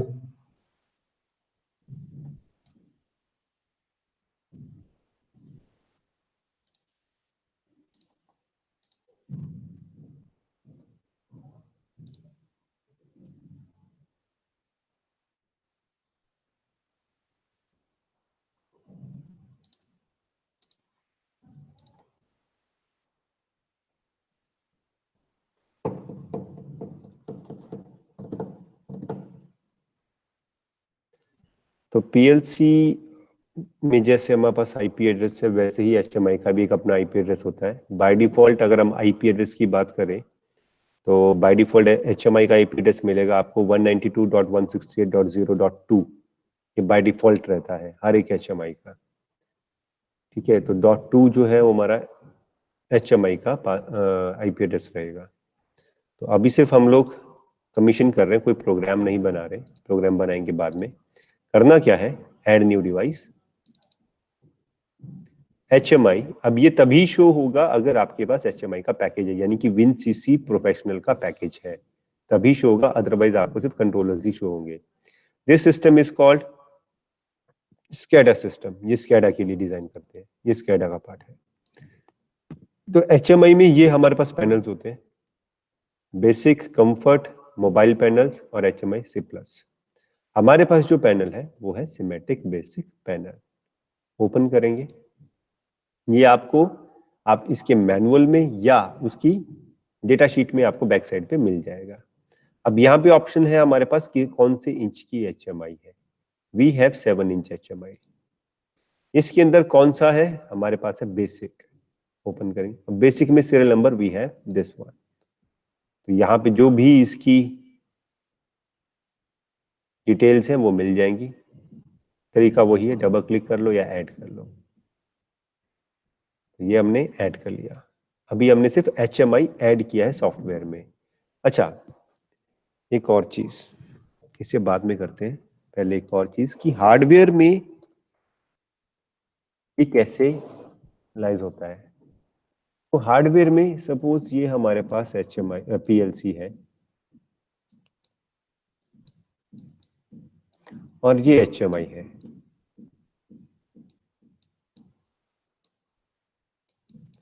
और ये हमारा PG सिस्टम है। PG stands for programming device, जिसमें आपका सॉफ्टवेयर है।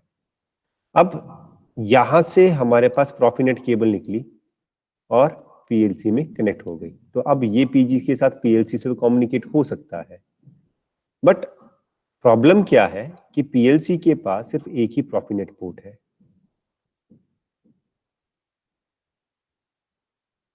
अगर हमारे सिस्टम में 2 प्रॉफिनेट पोर्ट होंगे PG में तो HMI के साथ कनेक्ट हो जाएगा, बट स्टिल वो PG से HMI कनेक्ट हुआ, PLC से HMI कनेक्ट नहीं हुआ। तो हमारे पास क्या है, यहाँ पे एक एक्सेस डोर है जो हमने देखा था PLC में कि यहाँ पे हम लोग 3 चीजें लगा सकते हैं, battery board, communication board and signal board. तो यहाँ पे हम एक SMD टाइप एक कम्युनिकेशन बोर्ड लगा देंगे जहां पे लग जाएगा हमारा प्रॉफिनेट पोर्ट। ठीक है, अब यहां से हम लोग कनेक्ट कर सकते हैं HMI को। Now this PG is communicating, can communicate with this as well as this. This PG can communicate with PLC as well as HMI. ये एक पार्ट आ गया। दूसरा पार्ट क्या है हमारे पास, जो जनरली हमारे पास यहाँ पे क्या जनरल रहता ही है, अभी आपने देखा था with scale and switch, video में अभी उसने बताया था स्केल एंड स्विच।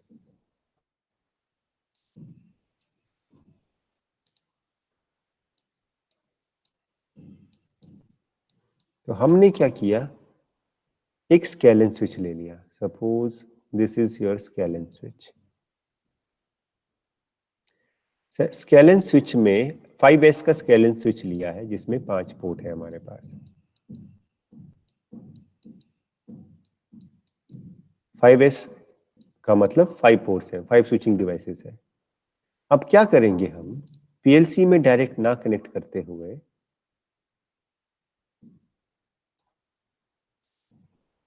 हम इसे कनेक्ट करेंगे एक स्केल एंड स्विच के साथ। अब यहाँ पे इंपॉर्टेंट चीज समझने वाली, इसका एड्रेस है 192.168.0.1। इसका एड्रेस है 192, होना चाहिए 168.0.2, और इसका डिफरेंट होगा 192 sorry .168.0.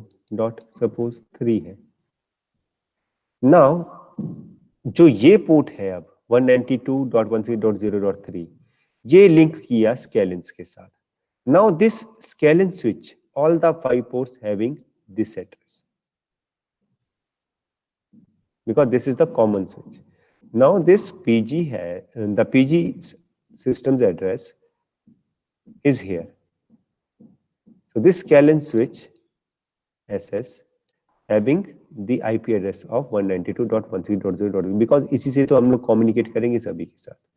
Now we'll take a one Profinet cable from here and we'll put it here. Now this is having 192.168.0.3.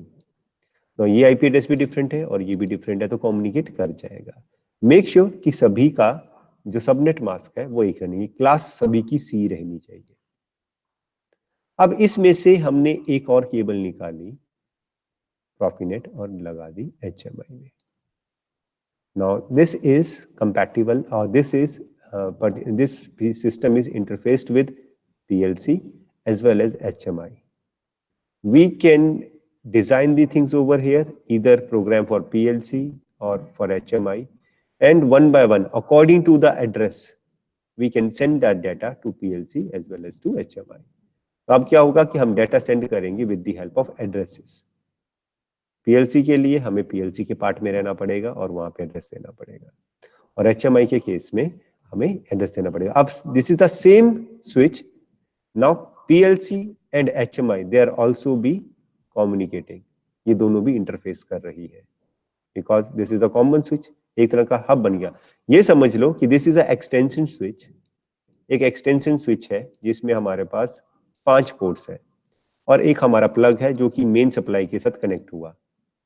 ठीक है, ये मेन सप्लाई के साथ कनेक्ट हो गया. Now we can connect 5 different devices with it having the same current level या voltage level.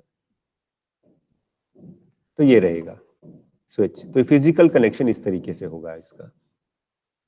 ठीक है, अब आ जाते हैं यहाँ पे. नाउ जैसे ही हमने HMI को ऐड किया तो यहाँ पे ये ऑप्शन आया. तो यहाँ पे पूछ रहा है कि आपको किस चीज से कम्युनिकेट करना है. Whatever the devices that are available on the network वो यहाँ पे शो हो जाएंगे. अगर यहाँ पे 50 PLCs होंगी जो इस पर्टिकुलर नेटवर्क स्केलेन स्विच के साथ कनेक्टेड होंगी या नेटवर्क पे होंगी, वो 50 की 50 यहाँ पे शो होंगी. You can bifurcate either by giving the name or by the CPU, but CPU सभी के सेम होंगे तो आप नेम से डिफरेंस कर सकते हो. PLC का नेम आप चेंज कर सकते हो. Right now at this option it is asking that on which or with which particular PLC you want to interface. So अभी तो हमारे पास एक ही है. अब ये शो क्यों हो रही है? बिकॉज ऑफ हमने सिमुलेटर इनेबल किया हुआ है. तो ओके एंड ओके, तो ये लाइन बन गई हमारी प्रॉफिनेट के साथ इसके साथ. अब नेक्स्ट में स्क्रीन रेजोल्यूशन है बैकग्राउंड कलर ऑफ HMI. जो HMI का बैकग्राउंड कलर है वो आपको किस कलर का चाहिए. तो अब यहाँ से कलर डिफाइन कर सकते हैं. सपोज ब्लू तो नहीं लेते अपन, चलो इसी को ले लेते हैं. तो ब्लू कलर का शो होना चाहिए. तो हमारी जो बैकग्राउंड है कुछ ज्यादा ही डार्क ब्राइट है, ये ले लेते हैं. ये भी बड़ा गंदा सा लग रहा है, ऐसे ही रहने देते हैं. ठीक है, तो ये बैकग्राउंड कलर आप चेंज कर सकते हो. Plus you can provide a header.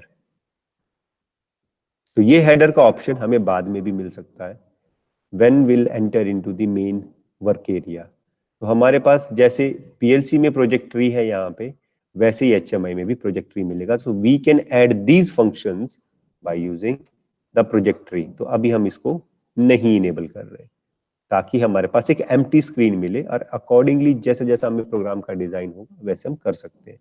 Plus अभी तो ये बाय डिफॉल्ट दे रहा है सीमेंस का. अगर आपके पास अपना कोई लोगो या कोई हेडर आप देना चाहते हो तो अपने सिस्टम में आप स्टोर करके रखो. जहां से भी आपको उसको उठाना है उठाओ, ओपन करो और यहाँ पे आपका वो हेडर बन के आ जाएगा विद लोगो. अगर आपको अपना भी इसमें लगाना है तो ठीक है, पर अभी हमें ये नहीं चाहिए. हम इसे बाद में भी लगा सकते हैं. Next, alarms. तो अभी तो हमने कोई अलार्म्स की ना स्कीम बनाई है ना अलार्म जनरेट किए हैं.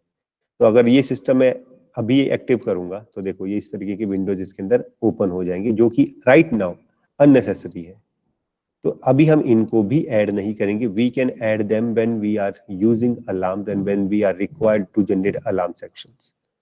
तो हम वहां पे इनको जनरेट कर सकते हैं with the help of project tree, HMI के प्रोजेक्टरी से। तो अभी हम इसको इनेबल नहीं करेंगे, बट अगर आपको करने हैं तो यहाँ से स्टार्टिंग में कर सकते हो। बट स्टार्टिंग में क्या होगा, आपकी स्क्रीन मैसी आएगी। नेक्स्ट, इसमें नंबर ऑफ स्क्रीन आप कितनी ऐड करना चाहते हो। तो अभी जो है आपके पास एक स्क्रीन है that is called root screen. इसे आप रीनेम कर सकते हो बाद में जाके, अभी नहीं कर सकते। By clicking on plus it will add screen, multiple screen. जितनी आपको जरूरत है उतनी आप ऐड कर सकते हो, but we have that option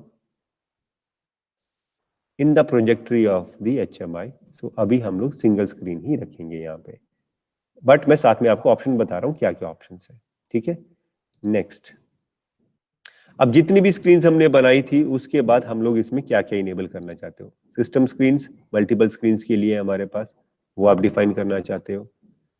PLC diagnostics view, ये आप अभी एक्टिव करना चाहते हो, हालांकि ये हमें टूल बार में मिलेगा। प्रोजेक्ट इंफॉर्मेशन, ये भी टूल बार में मिलेगा। यूजर एडमिनिस्ट्रेशन, पासवर्ड के लिए ये भी हमें मिलेगा। सिस्टम इंफॉर्मेशन, ये भी हमें वहां पे मिलेगा। और different type of languages and operating mode, stop run time का ऑप्शन, ये क्या होता है वो मैं आपको बताऊंगा क्या होता है। तो ये सारे के सारे फंक्शंस हमें टूल बार में मिल जाएंगे। अगर अभी मैं इसे इनेबल करता हूं तो बहुत मैसी हो जाएगा, स्क्रीन ही मैसी हो जाएगी। तो अभी हम इसे इनेबल नहीं कर रहे, बट अगर आपको जरूरत है, जिस चीज की जरूरत है आप उसे अभी इनेबल कर सकते हो। देन नेक्स्ट, और यहाँ पे आपके पास ऑप्शन है इन ये होम बटन के ऊपर आपको क्या क्या चाहिए, लेफ्ट में चाहिए, राइट में चाहिए, वो सब है यहाँ पे देखो। ओरिएंटेशन, तो ये भी एज इट इज हम रहने देंगे क्योंकि हम लोग ऐड कर सकते हैं बाद में। And then finish, that means PLC enable करने के बाद we do not need to touch anything, just next next and finish, because जो भी ऑप्शंस वहां पे अवेलेबल है we can enable it through इधर, यहाँ पे वो मैं दिखाता हूँ कहाँ पे आएगा। अभी तो PLC का शो हो रहा है, ये नीचे HMI का प्रोजेक्टरी आ जाएगा। ये सारे HMI के recipes, alarms, schedule, graphic list, user administrator, ये सब है हमारे पास। और इनकी कॉम्प्लीमेंट्री जो इनको कॉम्प्लीमेंट करेंगी इंस्ट्रक्शंस यहाँ पे है, ये देखो। तो वो सारे के सारे हम लोग इनेबल कर सकते हैं। पहले ही अगर हम इनेबल करके रखेंगे तो स्क्रीन मैसी हो जाएगी। तो अभी ये स्क्रीन है 100% पे, इसे हम जाएंगे और फिट टू स्क्रीन पे चले जाएंगे। तो ये है हमारी HMI की स्क्रीन, इसे हम डिलीट कर देते हैं। ये तो ये आ गई हमारी HMI की screen. By using this tool box will design the industrial processes and this is called engineering window. Whatever we are going to design, we will design in the engineering window. यहाँ पे आपको कोई भी animation नहीं show होगा, यहाँ पे सिर्फ आप डिजाइनिंग करोगे। एनिमेशन शो होगा आपको रन टाइम में। अगर आपके पास सिमुलेटर है तो the simulator is your run time, ये आपका simulator is your run time, तो एनिमेशन वहां पे शो होगा, ठीक है। प्लस अब हम चेक करेंगे इसके IP एड्रेस। तो अभी तुम्हारा सिमुलेटर के साथ कनेक्ट है तो may be IP address show करेगा नहीं करेगा। डिवाइस कॉन्फ़िगरेशन में जाओगे, सेम वही तरीका है, यहाँ पे PLC पे क्लिक करो या डायग्नोस्टिक्स में जाओ, लॉन्ग प्रोसेस, अदरवाइज यहाँ पे जाओ, ठीक है। PLC सिम स्टार्ट सर्च करो। अभी ये सिर्फ आई थिंक PLC को ही शो करेगा क्योंकि HMI का भी फिलहाल कुछ है नहीं, हार्डवेयर कनेक्शन नहीं है हमारे पास, ठीक है। क्योंकि इसका सिमुलेटर जो ऑन होता है वो रन टाइम के लिए ही ऑन होता है। तो जब हम लोग हार्डवेयर में कनेक्ट करेंगे तो यहाँ पे जाके चेक करेंगे what is the IP address of HMI and then double click करेंगे उसके प्रॉफिनेट कोड पे as we have done this before with the PLC। वो IP एड्रेस यहाँ पे इंस्टॉल कर देंगे and then save, that's it. ये है IP एड्रेस चेक करने का तरीका। अब ये कनेक्शन हुआ है HMI के साथ PLC का या नहीं, will check at here in connections. Connections में जाओगे तो यहाँ पे देखो HMI कनेक्शन सिमेटिक 712 स्टेशन एक ही है हमारे पास, CPU की डिस्क्रिप्शन है। If there are multiple PLCs you can add multiple connections over here. इसके साथ IP एड्रेस, CPU सब यहाँ पे आएगा आपके पास। Plus you can rename this connection name, आप इसको रीनेम भी कर सकते हो। ठीक है, और यहाँ पे बाकी डिस्क्रिप्शन होगी। पीएलसी में अभी कोई पासवर्ड लगाया नहीं है तो कोई जरूरत नहीं है यहाँ पे लगाने की। तो ये आ गया आपका कनेक्शन आपको डिफाइन करने के लिए।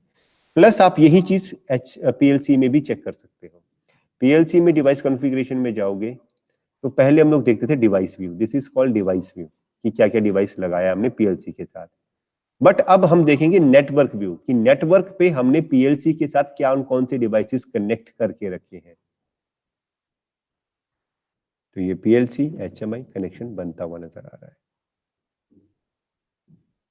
तो जैसे जैसे यहाँ पे हम लोग और डिवाइसेस यानी कि अदर एक्सटर्नल हार्डवेयर, ड्राइव हो, अदर पीएलसी हो, अदर एचएमआई हो, वो सारे के सारे यहाँ पे स्टैक होते जाएंगे और कनेक्शंस अगर हम देते जाएंगे तो कनेक्शंस शो होते जाएंगे हमें वो नेटवर्क के ऊपर क्या है।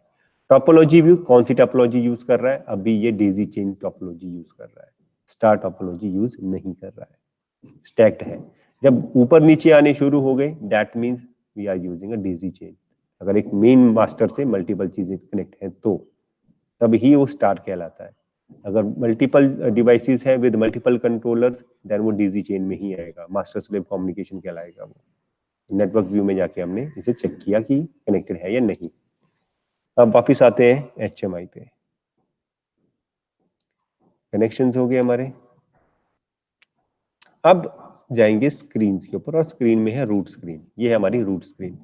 यहां से हम लोग ऐड न्यू स्क्रीन करके एक नई स्क्रीन ऐड कर सकते हैं जो कि हमारे पास ऑप्शन मिली थी पहले, बट और इसे भी हम रीनेम कर सकते हैं, बट अभी हम लोग नहीं कर रहे।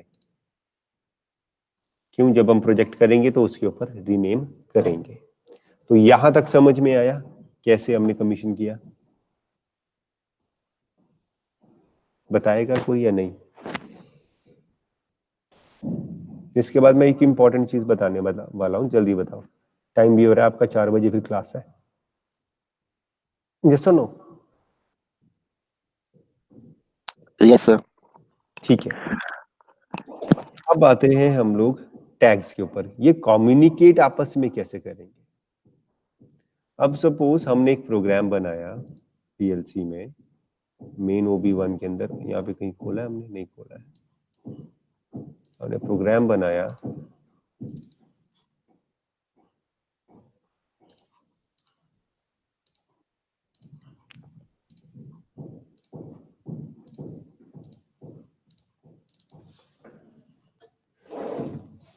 I0.0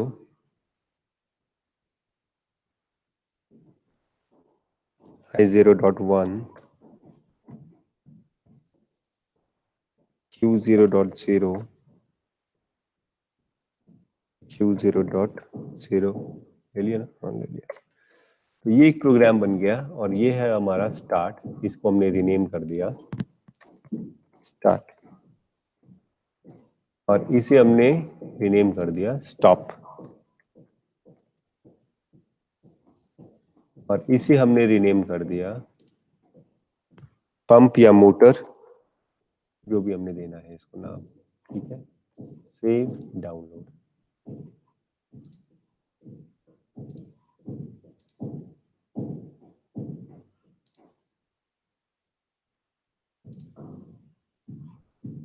हमने क्या किया, अब ये तो हमारा प्रोग्राम बन गया। अब हमें इसे HMI से कम्युनिकेट करना है। तो रूट स्क्रीन पे गए, हमने क्या किया, टूल बॉक्स में गए और टूल बॉक्स से स्विच उठा लिया। ये है स्विच, और एक और स्विच उठा लिया, 2 स्विच उठा लिए। रीनेम, प्रॉपर्टीज में गए, प्रॉपर्टीज में जनरल में जाएंगे और जनरल में जाके इसके टेक्स्ट को चेंज कर देंगे स्टार्ट, और टेक्स्ट फॉर्मेट में जाके थोड़ा सा बड़ा कर लेंगे इसको 23। ओके, और ये बन गया स्टार्ट का। इसे हमने बना दिया स्टॉप का, प्रॉपर्टीज जनरल स्टॉप बटन, और टेक्स्ट फॉर्मेट पे जाएंगे ओपन, यहाँ पे इसे भी हमने कर दिया 23। ओके, ये बन गया। अब हमें पंप लेना है तो टूल बॉक्स में जाएंगे, कंट्रोल्स को भी आओ, ग्राफिक्स में जाएंगे, ग्राफिक्स में WinCC ग्राफिक्स फोल्डर, और हमने इक्विपमेंट्स में जाके ऑटोमेशन EMF यहाँ पे जाके हमने उठा लेंगे, सपोज मोटर उठा ली हमने, तो ये आ गई हमारे पास मोटर, और ये मोटर उठाई और यहाँ पे लगा दी। जनरल सिंपल जैसे हमने पीछे भी दिखाया था मैंने आपको, ये मोटर लगा ली हमने यहाँ पे, ठीक है। अब सेव हो गया, पीएलसी एचएमआई के साथ ऑलरेडी कम्युनिकेटेड है, तो जब हम स्टार्ट करेंगे तो ये ऑन होना चाहिए, और जब हम स्टॉप करेंगे तो ये ऑफ होना चाहिए। ये है सिमुलेटर एचएमआई का। Click on the screen of the HMI and okay. One एक और चीज, अच्छा है स्टॉप रन टाइम का ऑप्शन, सिमुलेट कर दिया। अब हम लोग इंजीनियरिंग विंडो से जा रहे हैं रन टाइम विंडो पे, जहाँ पे एनिमेशन आएगा। अब कायदे से जब हम स्टार्ट करें तो ये चलना चाहिए। स्टार्ट, कुछ नहीं हुआ, स्टॉप, कुछ नहीं हुआ। चेक करते हैं क्या पीएलसी में कुछ चेंजेस आ रहे हैं क्या इससे, क्योंकि हमारी ये तो कनेक्टेड है, तो क्या कोई चेंजेस आ रहे हैं जब हम एक्टिवेट कर रहे हैं इन सब चीज़ों को। जब हमने स्टार्ट किया, कोई कमांड गई, प्रेस किया, नहीं जा रही, स्टॉप किया, नहीं जा रही, ऐसा क्यों हो रहा है? हमने तो इंटरफेस किया, वी हैव चेक्ड दैट, वो हमने चेक किया यहाँ पे कि एचएमआई इंटरफेस हो रही है, नेटवर्क व्यू में देखो तो इंटरफेस हो रही है, बट क्यों नहीं हो रहा डिजाइन? तो इतने का डिजाइन से ये चीजें नहीं होती। अभी इसे बड़ा करके, अच्छा रन टाइम है, स्टॉप रन टाइम, तो इतने कर से काम नहीं बनेगा। सिर्फ हार्डवेयर का इंटरफेस हुआ है, पीएलसी के हार्डवेयर का इंटरफेस हुआ है, सॉफ्टवेयर का इंटरफेस नहीं हुआ है। यानी कि प्रोग्राम अभी हमने इस स्टार्ट स्टॉप और मोटर के साथ अभी नहीं लगाया है। तो अब हमें प्रोग्राम इंटरफेस करना पड़ेगा स्टार्ट एंड स्टॉप के साथ। But how? तो अब यहां पे रोल आता है टैग्स का। नाउ जो पीएलसी के टैग्स हैं जो हम यहाँ पे देख रहे हैं, जो टैग 1, टैग 2 जिनको हमने रीनेम किया, इन प्रीवियस सॉफ्टवेयर्स ये चीज पहले अवेलेबल नहीं थी। हमारे पास सिंपल एड्रेस आता था विदाउट एनी टैग, हम उसे डिफाइन करते थे और उसमें, और एचएमआई में जाके, रूट स्क्रीन एचएमआई में जाके, ये पीएलसी का है, एचएमआई टैग्स में जाके हमें यहाँ पे टैग्स बनाने पड़ते थे। पहले टैग बनाने पड़ते थे कि ये i0.0 है, m0.0 है या q0.0 है, वट एवर द एड्रेस, उसका टैग पहले डिफाइन करना पड़ता था। Then we are able to use it with the graphics. But technology develop हुई है तो उसमें ये टैग्स अब पहले से ही बन जाते हैं, जैसे हम लोग एड्रेस करते हैं वो टैग बन जाते हैं। Now these tags are holding the information of the actuator, whatever the actuator is, चाहे वो डिजिटल है या एनालॉग है। These tags are holding the information and the status of that particular input as well as output। जो भी हमारे पास status रहेगा इनका या जो भी इंफॉर्मेशन रहेगी वो टैग्स में रहेंगी। Now we are going to use the tags in the properties of the graphics. जो भी प्रॉपर्टी रहेगी हम यहाँ पे इनको इंटरफेस करेंगे with the help of tags. तो जैसे यहाँ पे हम प्रॉपर्टी लगाएंगे इन पे, वो टैग्स का इंटरफेस करेंगे, तो अब यहाँ से कमांड जाएगी पीएलसी को। बट अगेन यहाँ पे एक और ट्विस्ट है, एचएमआई बहुत इंपॉर्टेंट है, नोट करो। HMI doesn't right into PI। HMI doesn't write into PI, मतलब ये फिजिकल इनपुट में कोई भी डेटा को राइट नहीं कर सकती।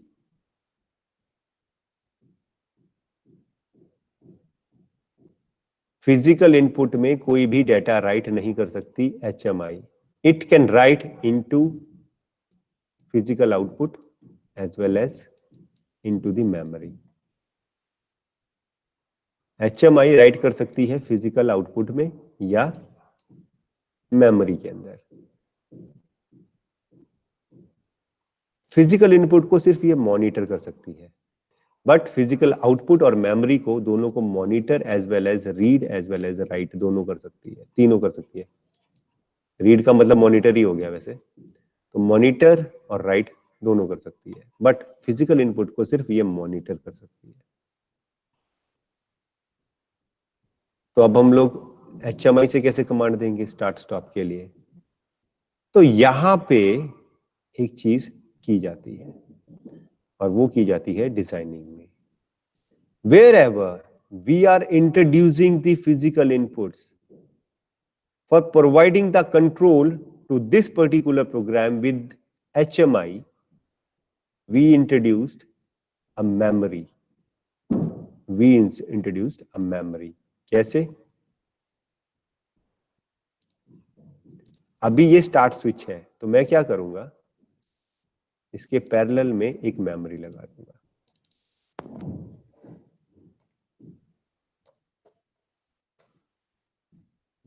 अब यहां पे अब ये चेंज हो जाएगा।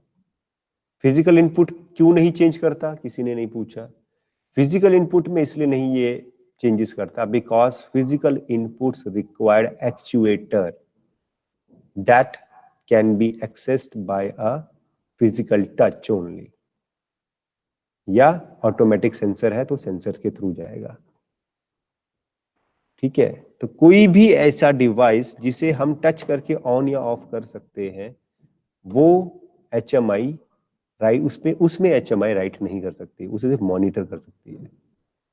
But with the help of programming we can provide auto as a manual control. Now अब क्या होगा अगर हम इसमें बात करें तो कैबिनेट है, कैबिनेट में हमारे पास ये HMI लगी है और यहाँ पे लगे हैं कुछ switches. So now we have a option. अब ये स्विचेस कौन से हैं? I0.0, I0.1, ये वो स्विचेस हैं।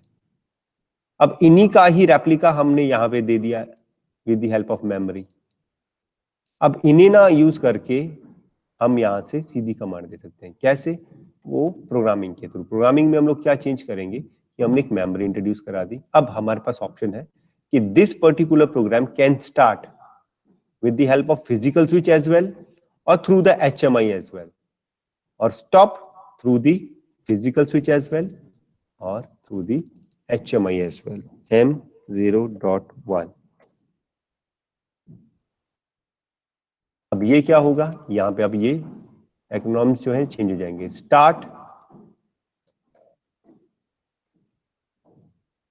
M, that means start manual, ये मैनुअल कमांड है। ये स्टॉप मैनुअल, मैनुअल कमांड है। और ये स्टार्ट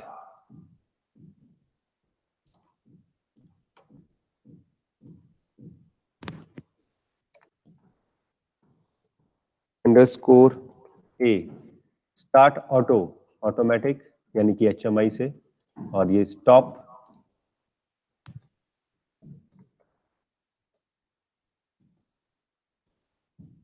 ऑटोमेटिक कमांड है।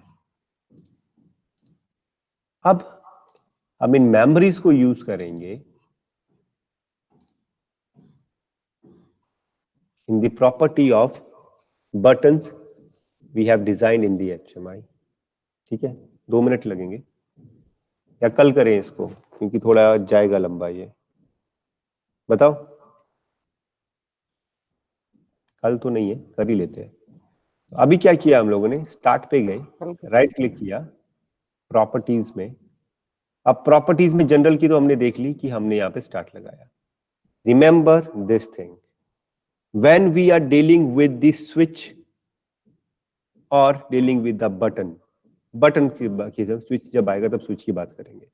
When we are dealing with the button, तो यहाँ पे प्रॉपर्टी लगेगी प्रोग्राम की इवेंट्स में, प्रॉपर्टी लगेगी प्रोग्राम की, PLC प्रोग्राम की इवेंट्स में। हम इवेंट्स में जाके उसका प्रॉपर्टी डिफाइन करेंगे, यानी कि जो टैग है वो इवेंट्स में जाएगा। अब यहाँ पे हमारे पास हमने जो प्रोग्राम बनाया है, प्रोग्राम सेज दैट कि ये पुश बटन है, यानी कि ऑन पे भी ऑन और ऑफ पे भी ऑन। तो प्रेस एंड रिलीज, तो हमने क्या किया, रूट स्क्रीन में गए और इसकी प्रॉपर्टीज में प्रेस पे क्या किया, यहाँ पे फंक्शन बता रहा है कि प्रेस पे क्या फंक्शन होना चाहिए, उस मेमोरी के ऊपर क्या होना चाहिए। हम जाएंगे इसके बाद एडिट बिट्स में, एडिट बिट्स के अंदर सेट बिट, दैट मीन जब हम बटन को प्रेस करें HMI पे स्टार्ट बटन को, तो वो उस मेमोरी को सेट कर दे, यानी कि उसके अंदर 1 आ जाए। तो वो अब एड्रेस तो हमने डिफाइन नहीं किया, ये तो इसने फंक्शन बताया कि सेट करेगा। करेगा किसको, यहां से जाएंगे PLC टैग्स और यहां पे डिफॉल्ट टैग टेबल ओपन करोगे,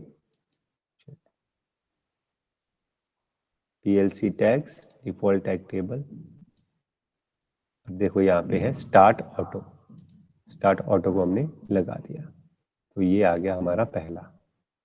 ठीक है, तो ये जब सेट, जैसे हम प्रेस करेंगे तो सेट करेगा ये M0.0 यानी कि स्टार्ट ऑटो को, और जब हम रिलीज करेंगे तो क्या होना चाहिए, रीसेट 0 हो जाना चाहिए, क्योंकि लैच लगा हुआ है तो लैच उसको एक्टिव रखेगा। तो रीसेट बिट किसे करेगा, सेम वही memory, start auto, PLC tags में जाना है स्टार्ट ऑटो, तो ये बन गया हमारा स्टार्ट का। सेम ही स्टॉप का बनेगा, प्रॉपर्टीज, इवेंट्स, प्रेस।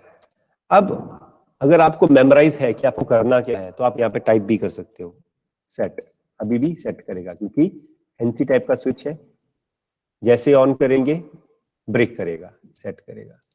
तो अब यहाँ पे browse, PLC tags, stop auto, release. अगर आपको मेमोराइज है क्या यूज कर रहे हो तो सिर्फ टाइप करोगे, आपके पास इंस्ट्रक्शन आ जाएगी, और स्टॉप ऑटो, तो प्रेस करेंगे तो 1 डालेगा, रिलीज करेंगे तो वो ऑफ हो जाएगा, 0 आ जाएगा उसके अंदर। तो ये तो बन गए हमारे ये। अब बात करते हैं मोटर के ऑन ऑफ की। तो मोटर के ऑन ऑफ के लिए इसका हम लोग इंडिकेशन प्रोवाइड कर देंगे with the help of basic object. ये उठाया, ये लेके आए, इसे थोड़ा छोटा किया, डिजाइनिंग पॉइंट ऑफ व्यू से जैसे भी आपको इसमें डिजाइन करना है ये आपके हाथ में है। तो ये आ गया यहाँ पे, इट विल शो, ये तो बेसिक है, आपको बता रहा हूँ इंस्ट्रक्शन कैसे यूज करनी है। अब हम इस रेक्टेंगल के ऊपर राइट क्लिक करेंगे, प्रॉपर्टीज। अब हमें देना है एनिमेशन कि ये ऑन ऑफ, यानी कि Q0.0 जब ऑन होगा तो क्या होना चाहिए। तो यहाँ पे हम देंगे एनिमेशन। एनिमेशन में जाएंगे डिस्प्ले के ऊपर कि हमें डिस्प्ले क्या करवाना है। तो यहाँ पे आ जाएगा ऑप्शन की डिस्प्ले में जाके add new animation, double click करोगे ऐड न्यू एनिमेशन पे, आपके पास 2 ऑप्शन आएंगे, अपीयरेंस एंड विजिबिलिटी। हमें जाना है अपीयरेंस में, ओके करोगे तो ये विजार्ड ओपन होगा। अब यहाँ पे यह बताएगा कि प्रोग्राम के किस पार्ट से क्या कराना है। तो यहाँ पे हम जाएंगे, ब्राउज करेंगे, टैग लगाएंगे PLC tags, open default tag table, और हमारे पास है मोटर Q0.0। अब Q0 टैग लगा दिया, तो टैग है बिट टाइप का, तो आप यहाँ पे क्लिक करोगे तो 0, क्लिक करोगे तो 1। अब यहाँ पे इसके बैकग्राउंड कलर को हम चेंज कर देंगे कि जब 0 होगा तो कुछ भी चेंजेस ना हो, पर जब ये 1 होगा तो ये ग्रीन कलर का इंडिकेशन देगा, दिस विल शो कि ये ऑन है। प्लस हम यहाँ पे टैग भी देख सकते हैं, टेक्स्ट लगा के ओपन करोगे टेक्स्ट को, प्रॉपर्टीज, प्रॉपर्टीज जनरल, टेक्स्ट में लगा दिया मोटर अंडरस्कोर पंप 1, ये दे दिया। इसको हमने थोड़ा सा बड़ा कर लिया, 23, ओके। टेक्स्ट फॉर्मेट में आ गया, flashing styles and designs, miscellaneous में अपीयरेंस। अपीयरेंस में इसका कलर जो था वो हम चेंज कर देंगे। यहाँ से कलर ले लेते हैं हम सपोज ब्लू टाइप का, तो देखो ये आ गया हमारा, और ये आ जाएगा यहाँ पे इसके ऊपर। अब हमें पता है कि मोटर का पंप नंबर 1 है। अभी सेव करेंगे, सिमुलेट करेंगे, तो ये हमारे पास रन टाइम स्क्रीन आ गई। अभी हम जाते हैं साथ के साथ PLC पे, मेन ओबी, और इसे भी हम लोग यहाँ पे ले लेते हैं। तो इतना है। अब देखो जैसे मैं स्टार्ट कर रहा हूं तो M0.0 एक्टिव होगा और आपकी फिजिकल आउटपुट चल पड़ेगी। देखो प्रेस करके रखा मैंने, रिलीज किया रिसेट हो गया, यहाँ पे हमारा मोटर ऑन हो गया।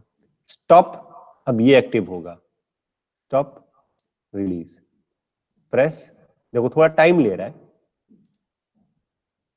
ऑफ। अब यही चीज हम फिजिकली भी करा सकते हैं, सिमुलेटर में जाएंगे या हमारे पास पैनल होगा तो हम पैनल के थ्रू कर सकते हैं। डिले है वो मैं डिले भी बताऊंगा आपको कैसे डिले को कम करते हैं। 0.1 तो देखिए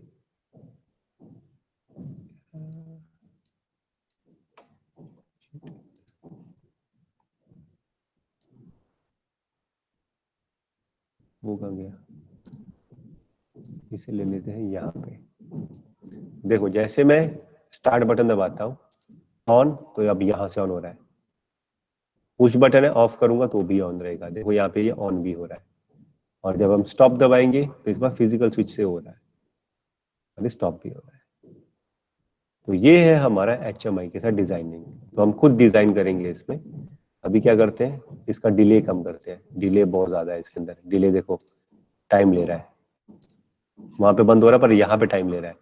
प्रॉब्लम क्या है, प्रॉब्लम कुछ भी नहीं है, प्रॉब्लम है सिर्फ एक्विजिशन साइकिल की। जो स्कैन साइकिल है इसका वो अपडेट कर रहा है 1 सेकंड के बाद। तो उसके लिए अब हमें क्या करना है कि जो भी अब हमने PLC से टैग्स HMI में डाले थे वो हमारे पास आ गए हैं। यहाँ पे शो ऑल टैग्स में जाओगे देखो सारे के सारे टैग्स अब यहाँ पे अवेलेबल है, हमें बनाने नहीं पड़े, सीधे हमने PLC से फेच किए हैं। यहाँ पे आप जरा थोड़ा स्क्रॉल करोगे राइट साइड को तो यहाँ पे देखो एक्विजिशन साइकिल आ रहा है 1 सेकेंड, इसे हम लोग चेंज कर देंगे 100 मिलीसेकेंड्स के ऊपर। यानी कि रिस्पॉन्स टाइम क्या होगा, when I will click on the switches and when the output gets on, तो क्या रहेगा, क्लोज, सेव, और अब जाएंगे रूट स्क्रीन के ऊपर, मॉनिटर कराए इसको सीधे के सीधे यहाँ पे आ गया। तो अब TI पोर्टल, मेन OB, ये देखो यहाँ पे अब चेंजेस देखो इसके, अब साथ के साथ होगा, कोई डिले नहीं है। Of, press release on, press release of, ये डिले अब खत्म हो गया। तो ये है HMI, कैसे हम लोग डिजाइन करते हैं। ठीक है, आज के लिए काफी है, कल मंडे को हम लोग डिस्कस करेंगे आगे का टैग्स होते क्या है। अभी हमने टैग्स सिर्फ देखे हैं क्या काम कर रहे हैं, सिर्फ इधर सिंपल सी इंफॉर्मेशन ली है कि tags are nothing but interface between PLC and HMI programming. ठीक है, तो जो भी डाउट्स होंगे note down, will take it, I take it on Monday. और जो लोग प्रेजेंट हैं वो व्हाट्सएप कर दे मुझे, लगे याद। कोई डाउट है तो मंडे को हम लोग कर लेंगे। ठीक है, thank you, see you on Monday, take care, bye bye.